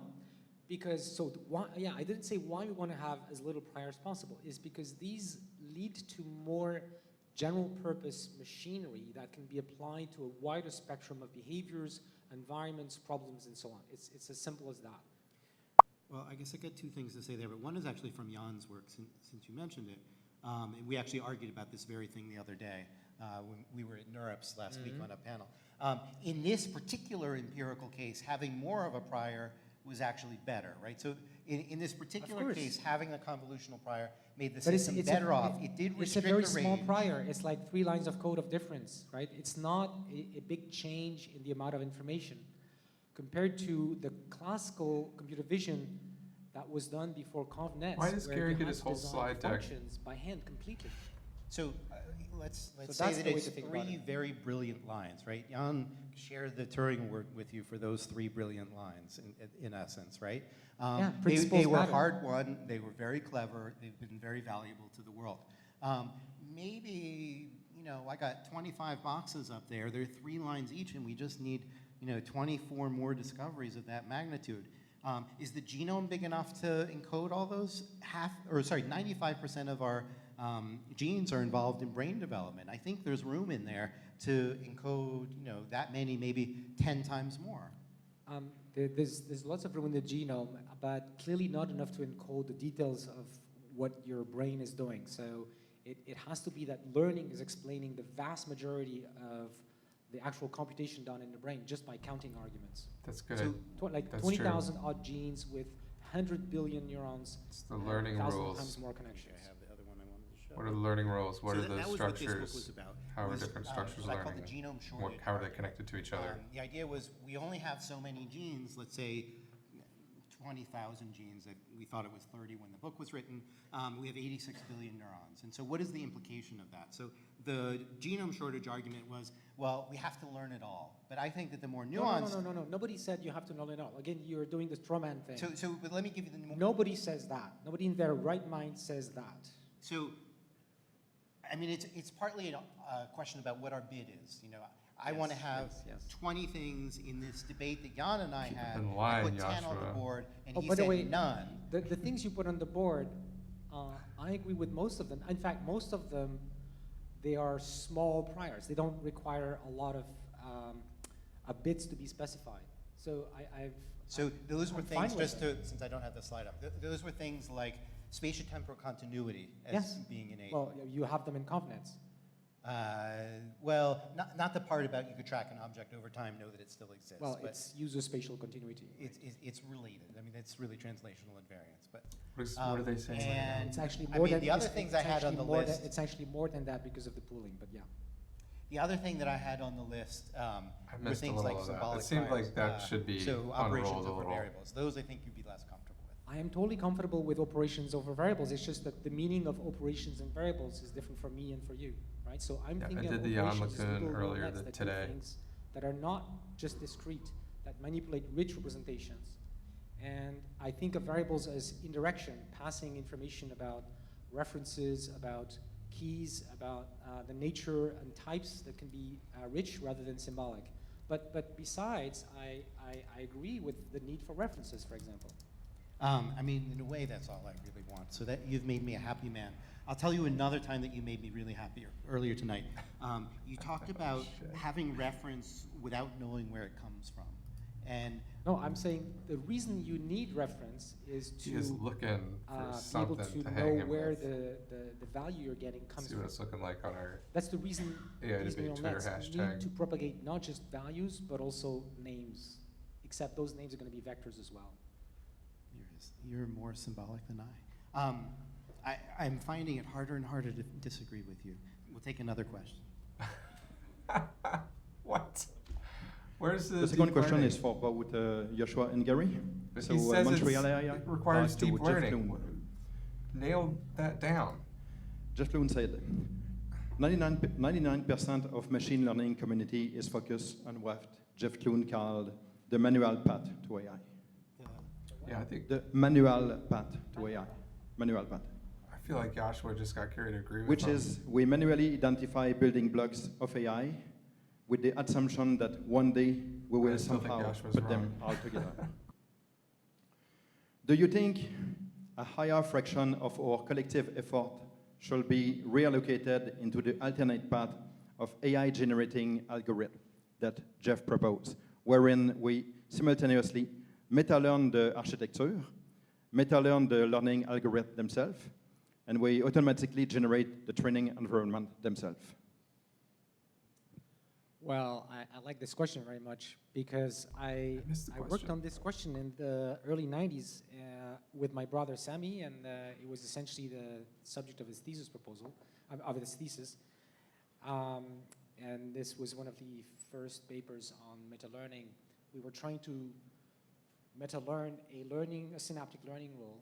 We didn't have enough computational power to do this. And even now, I think in order to realize the kind of ambitious program that Jeff is talking about, we would need a lot more computational power. That being said, I think it's a very interesting and important investigation, and I was really amazed by the presentation, for example, that Blaise Aguirre gave at NeurIPS on this subject. I think this is very exciting. That's a good metaphor. Personally, I'm also tempted by the desire to understand the principles that would be discovered.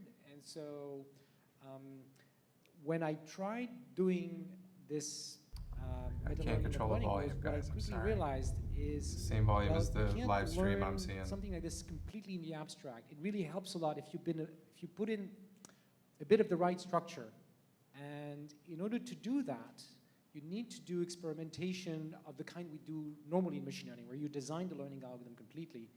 And that helps to figure out what would be the right building blocks and the right inputs and outputs that are needed for learning a learning rule or learning a system like this. So I think, science is an exploration. We don't know what's going to work.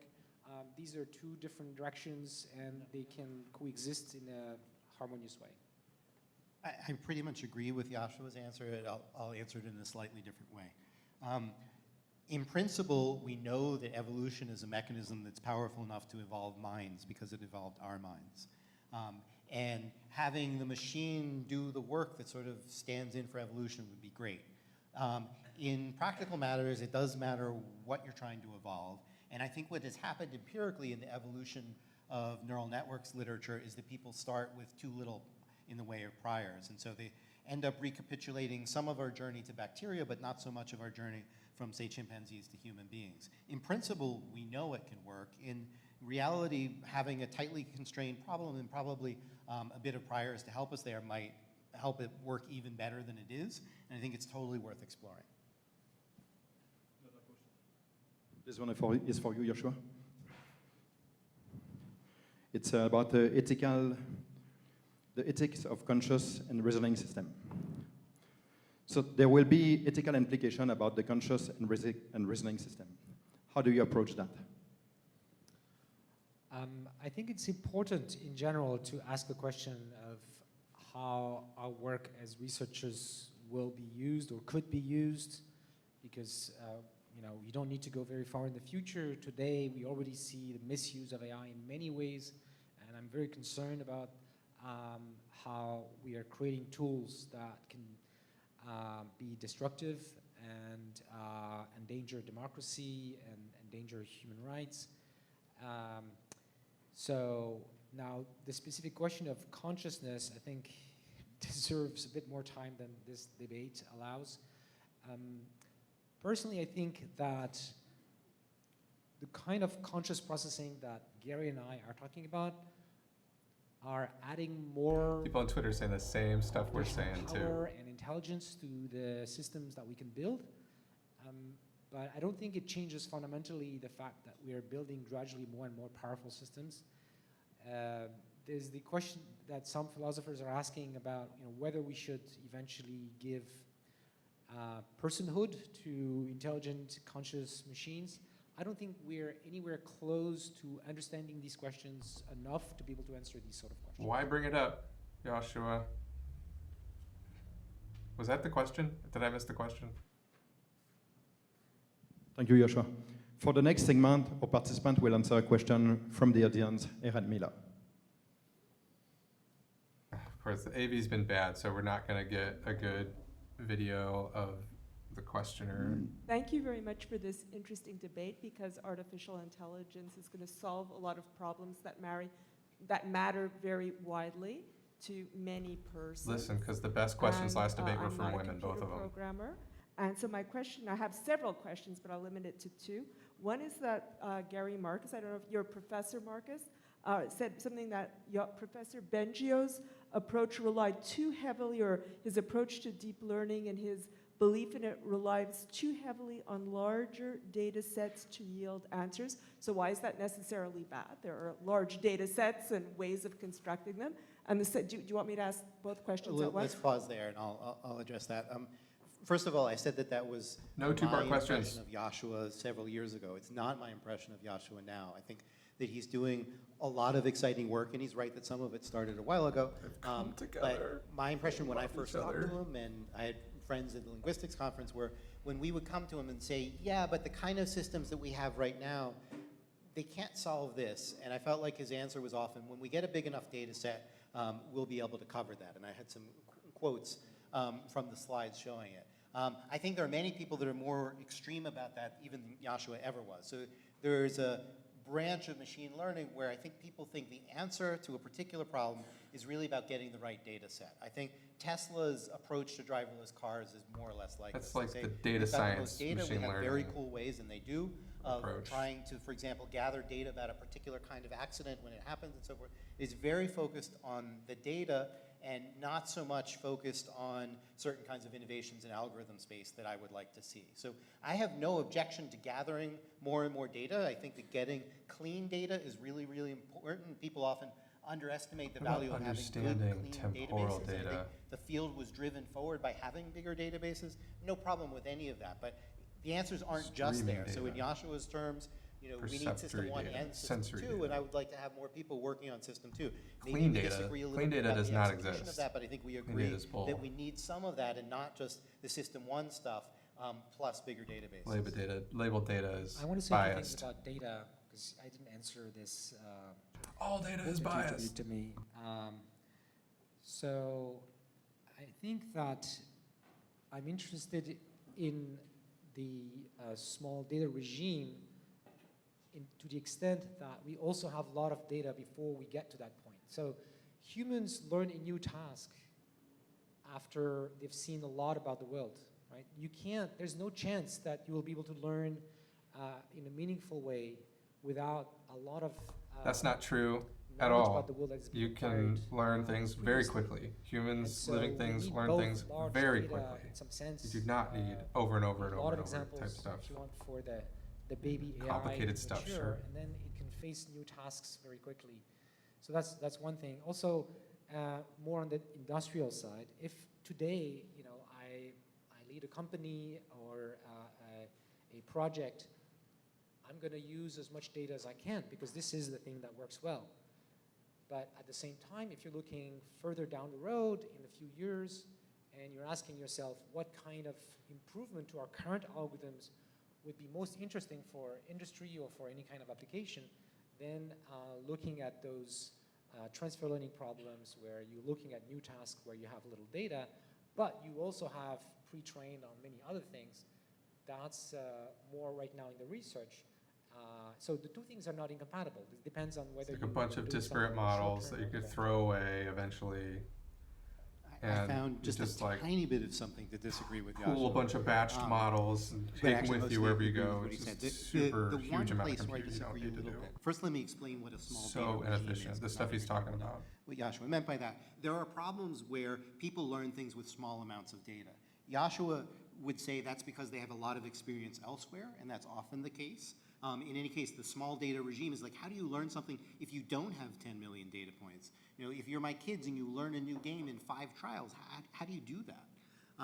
And clearly some of it is you leverage prior experience. The only thing I'm gonna add there is the reason that I did, and this is a half disagreement, is the reason I did that baby experiment back in 1999 was to show that there were some things that little kids could learn without much direct experience. So I made up the language, so they had no prior experience with the language that they did.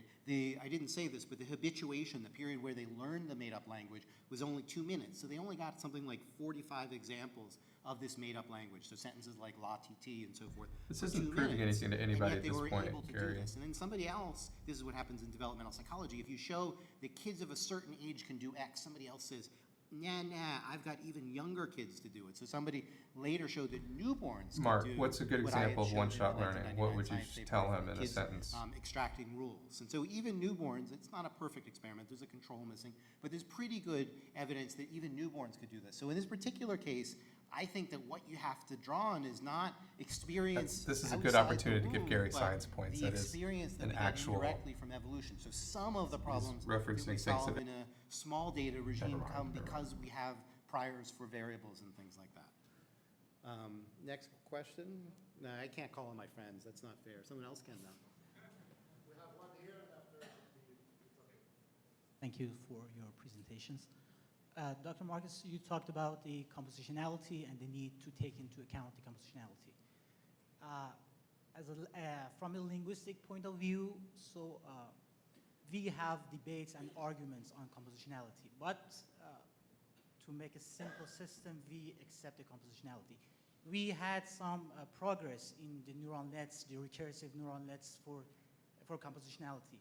However, those efforts have been abandoned. They have abandoned the efforts on the recursive nets. We don't do research anymore on the recursive nets. Gary And quoted a I 90s think paper just the to flex. argument is that we need the parse tree, we need the knowledge to feed into the recursive network to design the architecture and to form the network. I think there is a resistance here that the deep learning community, they are not willing to take any external knowledge in the form of linguistic structure or the parse trees. Dr. Bengio, would you please elaborate on that? I don't think it's a resistance as much as an obsession to beating the benchmark, which could be good or bad, all right? It's because these very large, fairly simple architectures have been working so well. So, I mean, a good example now is the success of transformers. Transformers are working incredibly well, but they're using actually these key value pairs I was talking about. They're operating on sets. So, you know, the recursive nets was one attempt, but there's been others that have been more successful. And maybe recursive nets will come back. We don't know. The history of science is very complicated, as we've seen with deep learning. So I think there's a lot, actually, I don't read the sociology of the current deep learning field like you are. In fact, there's a lot of interest in exploring how we can put some architectural structure in neural nets that facilitate the manipulation of language and reasoning. And so I'm much more optimistic than you seem to be. I would say that historically there has been a resistance. I think that that's changing some. I think it's partly a function of people have tools and they're good at particular things. And we don't really have, quote, deep learning tools, maybe in the extended sense, for really dealing well with recursion and compositionality in the sense that I'm describing it. I think there's much more hunger in that field in the last 2 or 3 years to do it.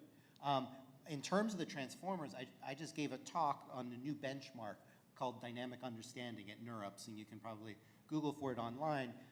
The basic point I made about transformers, like GPT-2, is they make very fluent speech, but they don't understand what's going on, or fluent text. So I just have an example here from a slide.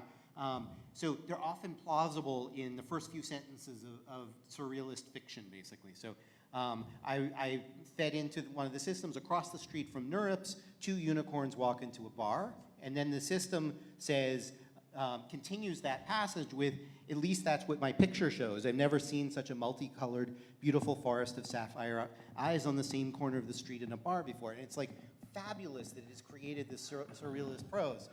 On the other hand, when I force it into the nonfiction genre, it seems a bit ridiculous. So maybe we can, I don't know if this is going to work or I'm going to lose it. An example I had on the right is 2 lemurs walk on a road. I was actually in a place with lemurs and roads recently. And another joins in. The total number of lemurs on the road is, and you're supposed to add up 2 and 1 and come up with 3. And if you're a human, you probably do that. But if you're a deep learning system, you might come up with something like not 100 is claimed, but about 80 or so. And so the system doesn't convert, and it goes back directly to your question. The prediction statistics that it's making about plausible classes of words into a direct representation doesn't of the individual understand entities that are what it's involved. So doing. if you want to watch my benchmark talk, doesn't it's have full a of examples coherent like that. model of Actually, objective hang on, reality. slide. So I gave things about conventional knowledge, definitions, transformations, atypical consequences, and so forth. And then I have data from these models on the right, and they're typically doing like 30% or 10% or something like that. So there are sharp limits, and I think those limits come because we don't have kind of a parse tree on the output yet, and we need to do that. Yeah, he's a psychologist. Oh, well, my name is Mr. Berry.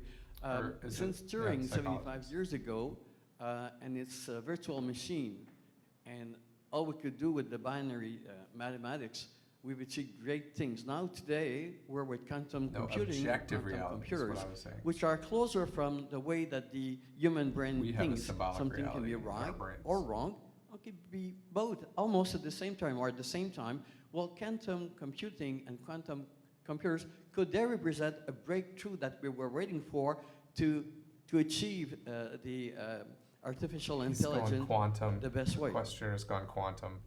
Maybe so, but I'm a big fan of Occam's razor. So if we can Going quantum. Going quantum in a discussion like this is like bringing up Hitler in an argument at Thanksgiving with the family. I think it's very satisfying to go for simpler solutions. And I think in terms of neuroscience, most of the community thinks that the brain can do its computation without requiring. I dare somebody to Of course, there's bring up quantum computing in the blockchain. sense that molecules are operating in a quantum way, but if we abstract one level up, it's all computation, and that is not quantum by nature. So, of course, we don't know what I don't have a crystal ball, but at this point, I think the majority of the community, both in neuroscience and in computer science, are betting on traditional computing in the sense that it's not quantum. But and another thing I want to say is, right now, Falco, there you're are aware not of many politics in algorithms this that can be country. efficiently parallelized by quantum Or computing, polarizing. and no serious machine learning algorithms like deep nets and so on. If they can find the right theoretical breakthroughs that enable to implement things like deep nets in a way that takes advantage of the quantum capabilities, then it would change the game. It If you hasn't make happened quantum yet, but this is computers that would something. only run deep networks, then maybe that would Pretty help. much totally agree. And Gary agrees. My friend Sandy's going to ask a question. I'm going to start my question with a little anecdote. When a bunch of journalists Jimmy. went and interviewed the scientists who created the nuclear bombs, one of the things that they profoundly stated was they were so involved in the science, they didn't even think of the ramifications. So I'm listening to you two geniuses here, and I'm not even going to pretend that like Sound an 3/4 of this alarmist. isn't SpaceX going right over me. But one thing that disturbs me is I don't hear a single word about checks and balances and ethics that are going into your creating the algorithms We're that are so going far from into, having serious all of discussions this, about checks and AI. balances and as this somebody type of who's work. not in AI, who As somebody is who's a not human in AI, in this world, you don't I find this understand incredibly how far disturbing. away I'm we sure are. Gary has heard me say stuff like I this know the before, public is but I'm afraid. bringing it out again because I would love to hear you It's guys because address this. it's The first thing I would say is, Hollywood. of all the people Blame in the field you Hollywood. could have leveled that accusation against, I think Yoshua is the least appropriate, because I think Yoshua thinks pretty deeply about this, and I'll let him speak about his version in a moment.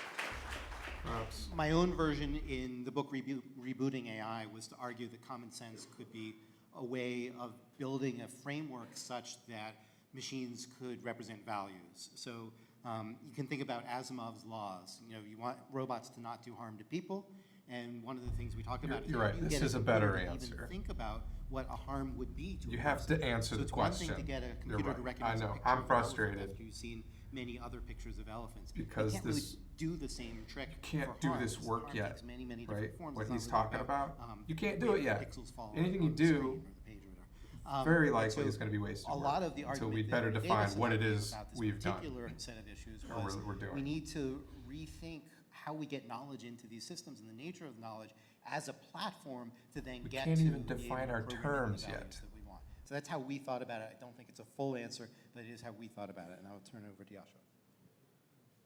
Thanks for raising that question. It's very important. Gary and I have been talking about maybe something a little bit technical from your point of view about where we think AI research should be going in terms of I forgot. Bye, Mark. build I smarter missed you. machines. But it's at least as important that our society invests even more on the question of how are we going to deploy these things. What is the responsibility of everyone in the chain, from the researcher to the engineer to the people doing auditing or to governments drafting regulations, to make sure that we steer our boat in a direction that's best for humanity, that's best for citizens. And I'm very concerned that we're building tools that are too powerful for our collective wisdom. And I'm fine with like slowing down the deployment of AI. I think governments are not yet ready to do the proper regulation, and we need to spend more time Miss Jan talking LeCun. about That's sweet. things like how AI can be abused to influence people, to control people, to kill people. These are all very serious issues. Discrimination. We have to let killer people know that drones, it's not that we advertising, don't social care. media, We care. deep fakes. Like, there's real humans Basically, engineering right now, things. it's the Wild West. And Pretty much all of us have the we can better same act together. morals and values when it comes to human life. Maybe we will.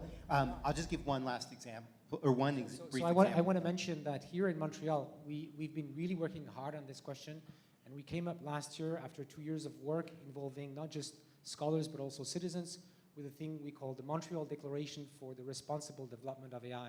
I invite you to check it out online, and we're pushing these ideas to the Canadian government. Yeah, There Flo, I has been think he many rethought frameworks it when that he have heard developed what around Gary the world said. to try to think about He's like, well, I sort of better do social norms that something. we need in this deployment of AI.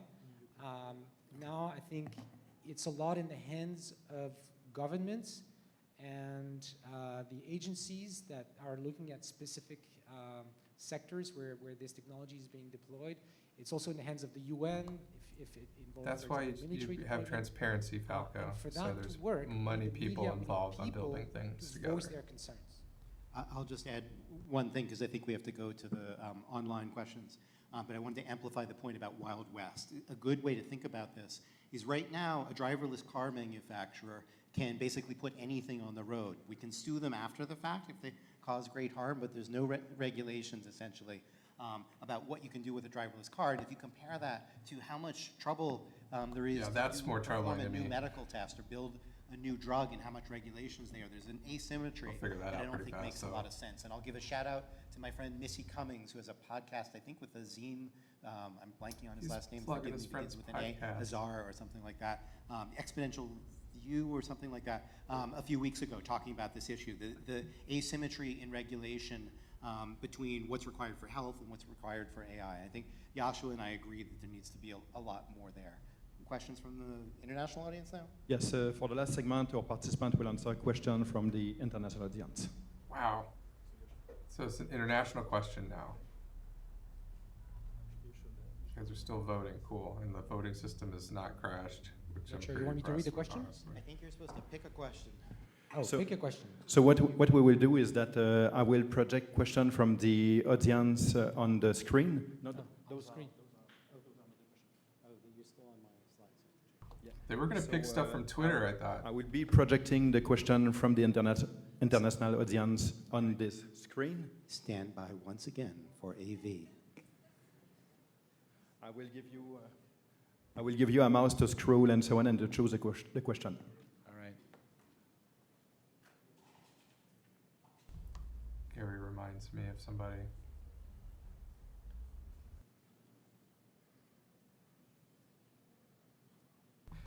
Now's a good time to, I don't know what. I'm sure there were ads that are interrupting this. Hopefully it wasn't too intrusive. Hard. Oh, let me let me just put our YouTube I'll just scroll down. in chat. If you want to check out our YouTube channel, I'll have this video and maybe the Jan LeCun one. Maybe, I don't know. It's not. This I'll was do better. very quickly symbols while Yoshua picks Because them there's up. a lot more people. What's my definition of symbols? I don't think we jumping should on waste it. time arguing about that. I think that from the perspective of symbol manipulation, the real question is, do we have operations over variables? You can define a symbol in such a way that it encompasses everything or nothing, and I don't think that's where the debate should be. So there's a question about what is the chance of AI That's his. processing He self- defines symbols just then. What is everything versus I think nothing? this is a He doesn't very have an interesting answer. question, but it's also very loaded because we all have our own ideas of what consciousness means. We think we have something special. Consciousness, two consciousness What I can questions. say is it's something, fortunately, that scientists in neuroscience, cognitive science, and machine learning are starting to think about. And They just skipped over the hopefully we hybrid can remove question, some of the mystery and basically magic because they from there, can't- so 'cause we Gary can can't better define what a answer these symbol kinds of is. questions later. Right? Isn't that what just happened? Someone asked, how could they merge You can symbolic and scroll deep down and learning? up. And Gary said that would take forever. I'd have to explain to you, Joshua's you know, how driving the universe is in an apple mouse pie here, or but it's something. maybe not working or something. It's like a mouse. That was Carl Sagan reference, a really bad one. This is now, there's AI, AV, and human interface. Oh, I see. There's no mouse wheel. That's the problem. That was the worst Carl Sagan reference I've ever given. Okay. I know that now. Well, these questions are too long. What is the best way to reproduce the levels of conscious and unconscious thinking in AI?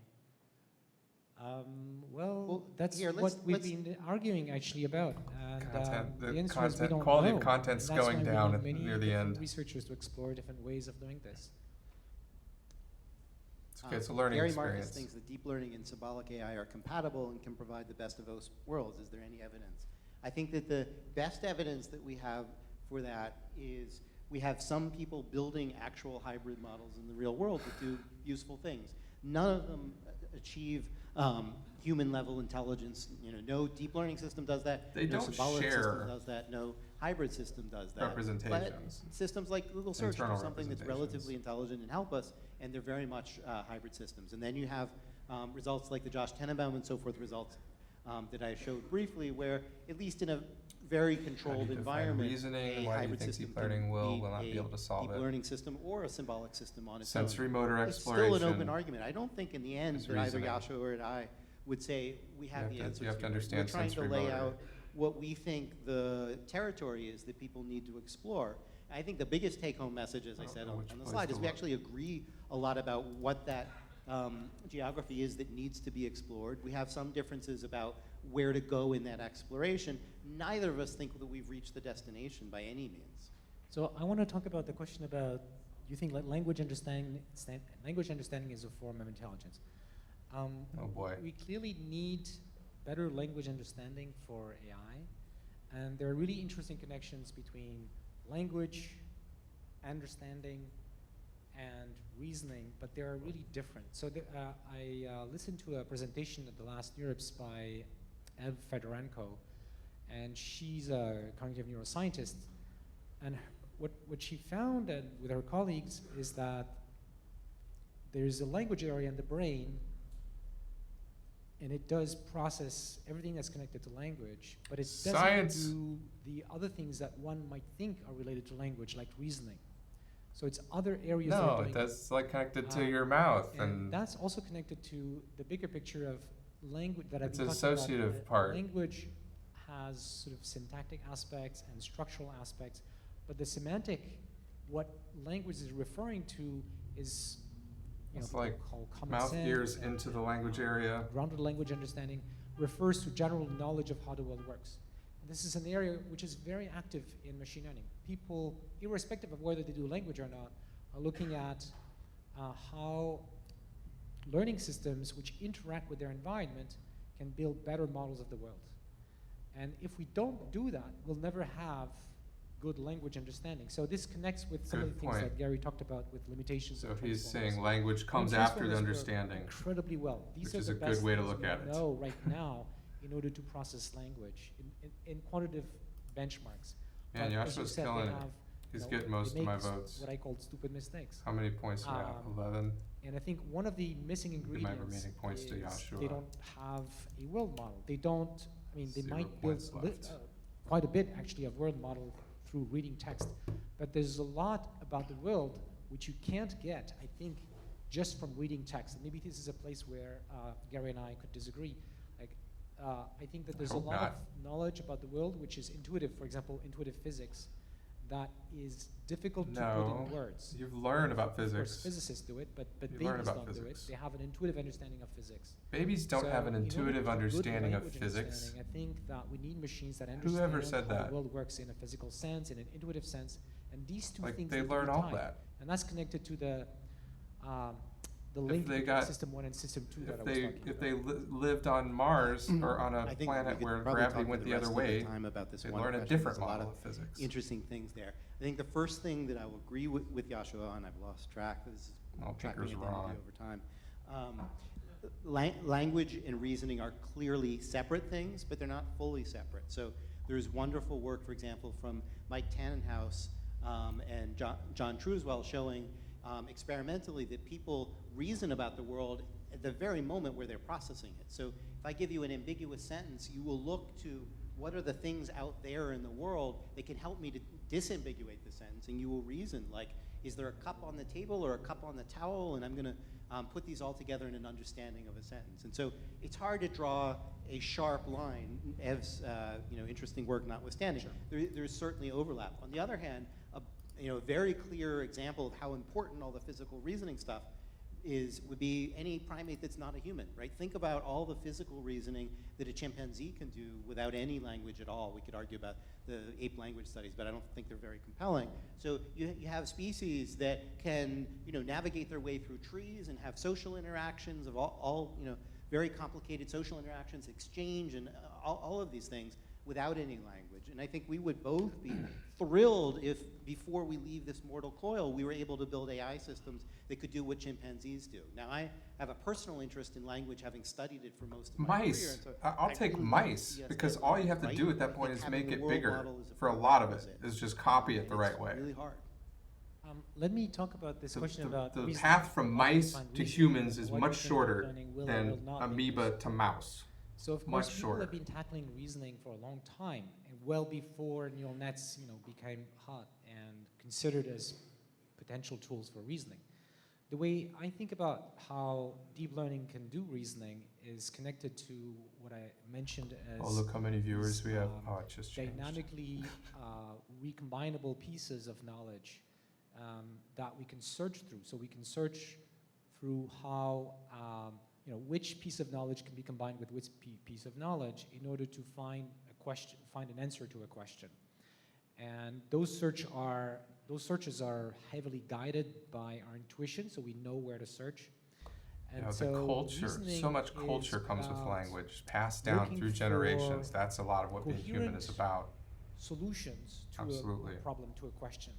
That doesn't come from There is within an necessarily. older way of thinking about reasoning, which I find really, really appealing, which dates back to the early 80s neural network of Jeff Hinton with Boltzmann machines, where you can think of reasoning, and you can find it again in modern graphical models. You can think of reasoning as finding a configuration of the random variables, the variables that maybe provide answers to your questions, that is most compatible with everything you already know, right? Which has the highest probability given all the facts you're giving to the machine. And with both machines, you're trying to find that through a Markov chain which searches in the way that it does it is by looking for a low energy configuration, Is that by because gradually you mentioned changing the Boltzmann configuration machines? until you find something that I know Mark that's has good. something to And say I think about. Mark something talks like about this could Boltzmann make sense mechanisms in the for hypothalamus. the kind of unconscious reasoning that we do. We all have the experience of asking ourselves a question. When I say not Mark, getting by the the way, answer that's back Bit right King. away, moving on to something else, and then maybe the day later, the morning after or something, the answer comes to you. So the thing that has happened during those hours is happening in the background, and He's talked about it's sleep. He's talking about something sleep. that we don't, it's harder to characterize, but it may plausibly be this kind of energy minimization. Gary looks Now, bored. the kind of reasoning that we do consciously He's is just very like different. scrolling don't Twitter on his consciously phone, like, experience ugh. going through thousands and thousands of possible going to dinner configurations. later. We immediately search through a few things that happen to be I don't very know that. relevant. I've just made that up. Sorry. So I think we need the two kinds of reasoning. I think, again, we agree on the two kinds of reasoning. You could agree think on about system what one, you system call two? 80s deep learning I don't agree with networks, that. and I call pure deep learning. And I would say those can't do certainly what you call system two reasoning. I would say that right now the best system for doing Yeah, it's like little system two reasoning What do we is call the them? much Sound maligned bites. psych. And people might Neuroscience want to sound look at an bites. article in Forbes where psych is Give one science point for that given neuroscience Romeo sound and bite. Juliet, and not straight text, but put into computer interpretable form, and you could argue about whether that's fair. But it's given Romeo and Juliet, and it can make some interesting inferences about characters' motivations and so forth. And that's a symbolic I'm out of system. points, so I would And I give would say him that a, the richness of I would give inferences him a that can be point. made by symbolic systems is for now ahead of deep learning, but I will also grant Yoshua But a it doesn't point. work. Well, I mean, in a narrow domain, I mean, actually, in many narrow domains, it can work to some extent. I certainly don't want to say that it's the answer, but it's a proof of concept that you can do And sophisticated reasoning. it's very unlike I'll give you a anything- second to come back. And it's Let me very finish. unlike how the brain does it. Your brain doesn't go through zillions of, trajectories. I will agree Right. on that Mark, you point, can watch but, it on, hold on Twitch as soon as you get home. The contrast that I want to draw is, so we have a system that doesn't really, I think, do reasoning at all, which is a pure deep net, multi-layer perceptron with none of the attention. So and I disagree. I other things. mentioned the Bose machines. They do just that. They're not going to be able to make reasoning over quantified statements and so forth, at least not that I've ever seen. Well, they haven't been explored recently, but this is essentially what they were designed for. We can It's true, place a public bet afterwards right? about Boltzmann machines. And No, that's their true. ability He to got do that. quantification If I had more efforts points, and I'd give him to Yoshua. I would say by and large that the results of extant neural networks on reasoning are not as impressive, even as that example from Psych. But I would also say, I was going to give you the point and then we can come back, that if you take the broader notion of deep learning that Yoshua would like to defend, and you start putting in mechanisms for attention and indirection and so forth, which come at least a little bit close to the things that I want, then all bets are actually open. We don't know yet what the boundaries are once you include mechanisms like indirection. We know some of the things we can do there. There's a lot of stuff in classical reasoning I don't think has really been addressed yet. There are other people who are more expert in that, but I would say even just dealing with quantified sentences, how do you deal with everybody loves somebody and the ambiguity in that? We haven't really seen that yet. So there's a question here about what do you think of transferring structured rules in the form of first-order logic onto network parameters as opposed to encoding the information in latent variables? So this is actually the kinds of things that people were trying to do in the 90s, trying to create a direct analogy It's just between transfer learning, representation, right? mapping between representations of They just knowledge talk about transfer and, learning? weights between neurons and the rules in logic. And personally, I don't think this can work for a number of reasons. On the other hand, You what I can't think transfer can work, learned rules. and in a way we're already doing it, I mean, that doesn't seem, is neural nets that can acquire knowledge by reading documents, just like humans do, or reading databases, like knowledge bases. how, And it's just so very this is something, inflexible. of course, All the that transfer we- learning stuff is We can do very a lot inflexible. better because right now I don't think we have the right tools. Oh, for he's this. not talking about We're transfer making learning? progress, and the kinds of things that people are using now, transformers, I think can be evolved into what we need, especially if we Sorry, couple I them with misunderstood. better world models. So yeah, this is.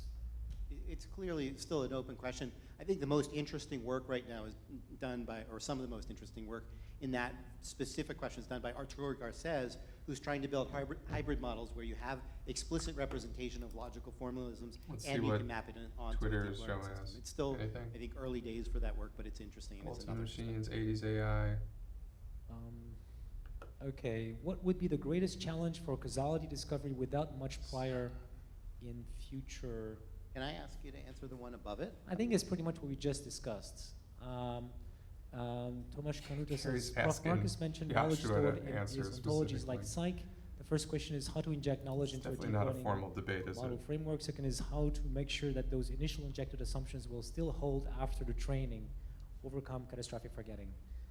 So I think so the first question, I think we just, at least I gave a partial answer to this. The second one about forgetting is very important. It's connected to some of the things I was talking about when I mentioned factorizing knowledge Just into pieces. pointing out that when there's flaws a change in the world, a change in task, a in change in distribution, deep new learning piece and of ask them knowledge to gets added, explain how it doesn't to get around it them. doesn't require right? the whole system to be adapted, but only a few parts of it And that they talk explain about that change. they can do. And if we're able to do that, which for now we've done on a very small scale, but if we're able to do that on a large scale, then I think No, we I can didn't overcome expect to learn much out of this, Falco. I just did it if for we build fun. systems I just did it to that hang out adapt and talk about brains with just people. the Although necessary there wasn't a lot of brain ways talk. without having every neuron and every If weight you want more brain trying talk, to follow be my part Twitch of, channel explaining the and change that just happened or a new subscribe task. to my YouTube. If I could Numentis push YouTube. some of Yoshua's fantastic students who are probably sitting in the room to study one question that they might not be studying so much right now, it would be that first question here, how to inject knowledge into deep learning models and frameworks. There are a lot of people in the field thinking about this. I don't think there are a lot of people So thinking about it actually, at the psych level. We had a paper a few years ago that does the things I was talking about earlier, in the sense that we have a language model that Here's one. while it's reading text, for example, This like while person it's was reading surprised to a question, see the or references trying to to sync. complete a sentence, is That's looking over up 25 in years a old, knowledge those base, a techniques. structured knowledge base with you know, like subject, object, verb, things like this, standard relational databases, and looking for those words that it has seen or their equivalent synonym representations in the knowledge base, and then using attention mechanism, picking the pieces of knowledge in the knowledge base, which can help it predict what the next word should be. So this was done with Songjin Han, and it's been published. And what it allows is Good questions. models that can do their normal neural net-y thing, but as they're computing, it's like they're allowed to go online and check for information that they don't already know, that is not already integrated into their inside brain, and use that information in order to answer questions or predict something. I'm going to raise a technical issue and make an advertisement. So the technical issue is, I wonder how well, you don't have to answer it now, but how well it works with quantified statements and negation. He thinks it as makes opposed it to better tools, if he which, announces what he's going to do first. things Like, in first I don't know, we're so gonna at make an that time we were advertisement. not looking at that, and I think it's only recently with attention mechanisms in the form that involves indirection that you can start thinking about quantification. So quantification, the way I interpret it in a neural net sense, is essentially that you have these little modules, which in your world you would call rules, and that's fine, except they are not symbolic rules. They're just more like they're allowed to do inference on some variables given other variables. But the inputs of those rules don't have to be always the same, coming from the same place. So the inputs have types, just like functions in programming, in C++ have types. And so they expect their input to have the right type to match together. And when a rule matches what is in the data, it can be triggered, just like in production systems. Well, so I'll get to the advertisement in a second. What are we talking? Why are we talking about one this? thing together, that would be it. The advertisement is Rules-based Vince and I systems? are Is going to it- put together a set of readings after the debate, so people can follow up on some of the issues that we've talked about today. And my first nomination is the paper that you No, just suggested. no, Mitchell agrees with me on Twitter. Great. What's the tweet? I want to see it. Was it in response to? Is it in the AI debate hashtag? So, if we are to build real-world AI systems, how feasible is the current practice of training deep learning there she is, networks Melanie end to Mitchell. end, I don't knowing buy the fully implied well that strict they are going to be separation. I huge just showed in that, this didn't I? regards? There it is. Yeah, I So love for that. me, the end-to-end thing is mostly a problem I think when she's you watching consider too. I'm out. biological plausibility, because there's a long delay between information being propagated from one part of your brain, say in the back, to the front part of your brain. So the number of back and forth exchanges that can happen in the time that you are able to answer a question, like half a second, is very short. It can go like back and forth a couple of times. And so it would be reasonable to assume that although there is coordination at a global level, a lot of the learning involves local effects. And so there's been a lot of interesting work in deep learning. I don't think right now we've solved this problem where people are trying to Twitter predict traffics, you guys, that are very similar to what we're saying in here. So I assume some of you guys are from Twitter tweeting about it. So thanks for watching. Use that to start the learning in a sense. And if you look at reinforcement learning systems, they use that kind of trick as well to predict the reward that you will get and use the predicted reward as an intermediate local reward. So I think there are some interesting questions about decentralizing this kind of learning. There's also more pragmatic explorations and things like federated learning. Don't know if Jeff would do one of these debates. Build Talk deep to him learning about systems that can learn on local nodes, like on people's phones and things like this, without having the data on those phones necessarily traveling to some central repository. Yeah, he's pretty busy. I think this raises all kinds of interesting questions. There's also a lot of interesting connections to multi-agent There's a learning. long email So in my one of the inbox hot of topics in his machine learning thoughts these about days is some how do we neuroscience have thing multiple neural nets that I need to read. interact with each other, each learning from its own objective function, but in a way, there's a social thing going on where they're together trying to solve a problem. So I think that's another way that you can decentralize the learning that humans do in society, of course. I think we're almost out of time. I'll add one thing to that, and I think Vince maybe goes next. I think that modularity in the sense that Jerry Fodor was talking about once upon a time, of having individual components that are tuned to particular things is the heart of how the brain works. It's not fully modular, but I think the most amazing thing about the imaging literature, taking pictures, scans of people's brains, is the way in which the brain, now I'm going to connect to a phrase of yours, dynamically reconfigures itself in the course of anything that we do. So you can tell someone who's coming into a scanner experiment, like the ones that Ev's going to do, okay, what you're going to do now is you're going to take glasses and you're going to put them on your head every time you hear the word blue. And then people, in the space of 3 seconds, dynamically reconfigure their brain in order to be able to do working that. memory, I don't think that end-to-end deep learning is capturing just talking about working memory. But some of the dynamic reconfigurability that Yoshua is But that is deep learning too. Say again? That is deep learning too. No, I mean, there's some deep learning there. I mean, again, No, it is deep learning. No, it's, how Seriously. can you say that? Deep learning that allows you to do the reconfiguration? Yeah. In what sense? It's just deep learning with gates. We've had gates since 1989 or something like this. Gates, I'm with you. No, and we can no, argue it's about the not. Well, definition. of course we've made progress, but I mean, it's not learning, really a right? completely new idea. Gating computation. Neuroscientists have been talking about neuromodulators forever. So just remove from your brain the idea that deep learning is a 1989 MLP with feed-forward connection. That is not deep learning. Sorry.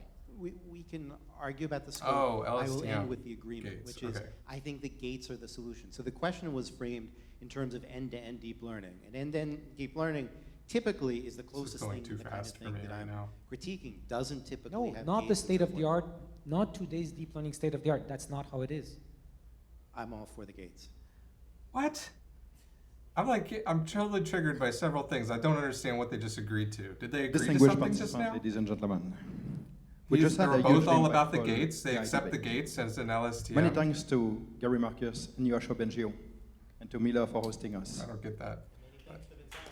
Sorry. Thank you. I want to thank Vince for Sorry, even vote it up, having you the idea guys. to do this, and for Yoshua for being Your gates are the gracious enough Boltzmann, not only to do it, but to host it. They just think anytime they use deep learning, they say, oh, there's deep learning in that, there's deep learning in that. No, there's The conversation neural will networks continue in on that. social network with the They might not be hashtag deep AI learning debate. neural networks. They might not be A decade that has multilayer revived the field of receptrons AI built is on ending multilayer with this AI receptrons. debate. Sorry. A new decade will soon begin with the best way forward for AI. Stay tuned for the announcement of follow-up I events thought it was over. and for the unveiling of the next Montreal AI world-class event. Good night, everyone. Oh, it is over. All right. That's it. So mute this. I can just mute this. Thanks everybody for watching. Vote now. I mean, it's pretty obvious. Everybody basically prefers Yoshua. I'm gonna turn my mic up now. Okay, I'm turning my mic back up to regular volume. Yeah, I thought this was fun. Like I said, I didn't know how this was gonna go, but there's good amount of people watching, 20s and 30s. You know, that's good for one of my Twitch streams. I'll get a YouTube video of this online as well. And thanks everybody for chatting and for participating and also for voting. That was a lot of fun to set up. And you guys don't forget to follow, like, you know, do all the social media stuff on our YouTube, official Dementa YouTube, and on my Twitch channel here, which is what I originally streamed from. That's what the 29 watchers were. They all watched live, and all these chatting people over here all watched live and voted and everything, obviously. Anyway, I'm gonna shut up now. Take care, thanks for watching. Thanks Gary, Marcus, thanks Yoshua Bengio, thanks to the University of Montreal for hosting the debate and for live streaming it, even though the AV wasn't perfect. It's cool. It's cool. Let's check the Twitter updates real quick. I would really love to have Mel Mitchell participate in a future debate. Awesome. Were you in the audience? Because I would, oh no, you said you were watching my stream. Just remove from your brain the idea that the debate is now over. Power of decentralizing learning, the service of privacy, and in order to stimulate how, I don't think that was the same AI debate. At least I wasn't watching that one. Just some people saying thanks and some comments. Thanks everybody for watching with me. And hey, maybe we'll do this again. Let me know somehow. Contact me somehow. Let me know. I am going to stop the stream now. Oh no, we're gonna go raid. Okay, so this is a Twitch thing. I've got so many people watching right now. It would be bad form of me if I didn't raid somebody. So I don't know. Do you want to raid the stoner snowboarder or the more straight-laced game programmer guy? Those are the two guys that seem to be online right now. I don't know. Let's go with this guy. Oh yeah. Also check if you're new to HTM and you don't know what HTM is. I guess I'll pick this. Go to HTM school. Just you'll see what a raid is. It means that you're gonna switch. We're gonna switch to a different channel. You're watching my channel on Twitch right now, but we're gonna switch to another channel, and all of the viewers in this channel are gonna dump into another channel. And this guy is doing some type of game programming, it looks like. All right, so I'm gonna hit this button. You guys that say it'll probably gonna pop up something and say that you're gonna raid, and it's gonna happen in like 3 seconds or something. And then we're gonna do it right now. Boom. See you guys, thanks for watching.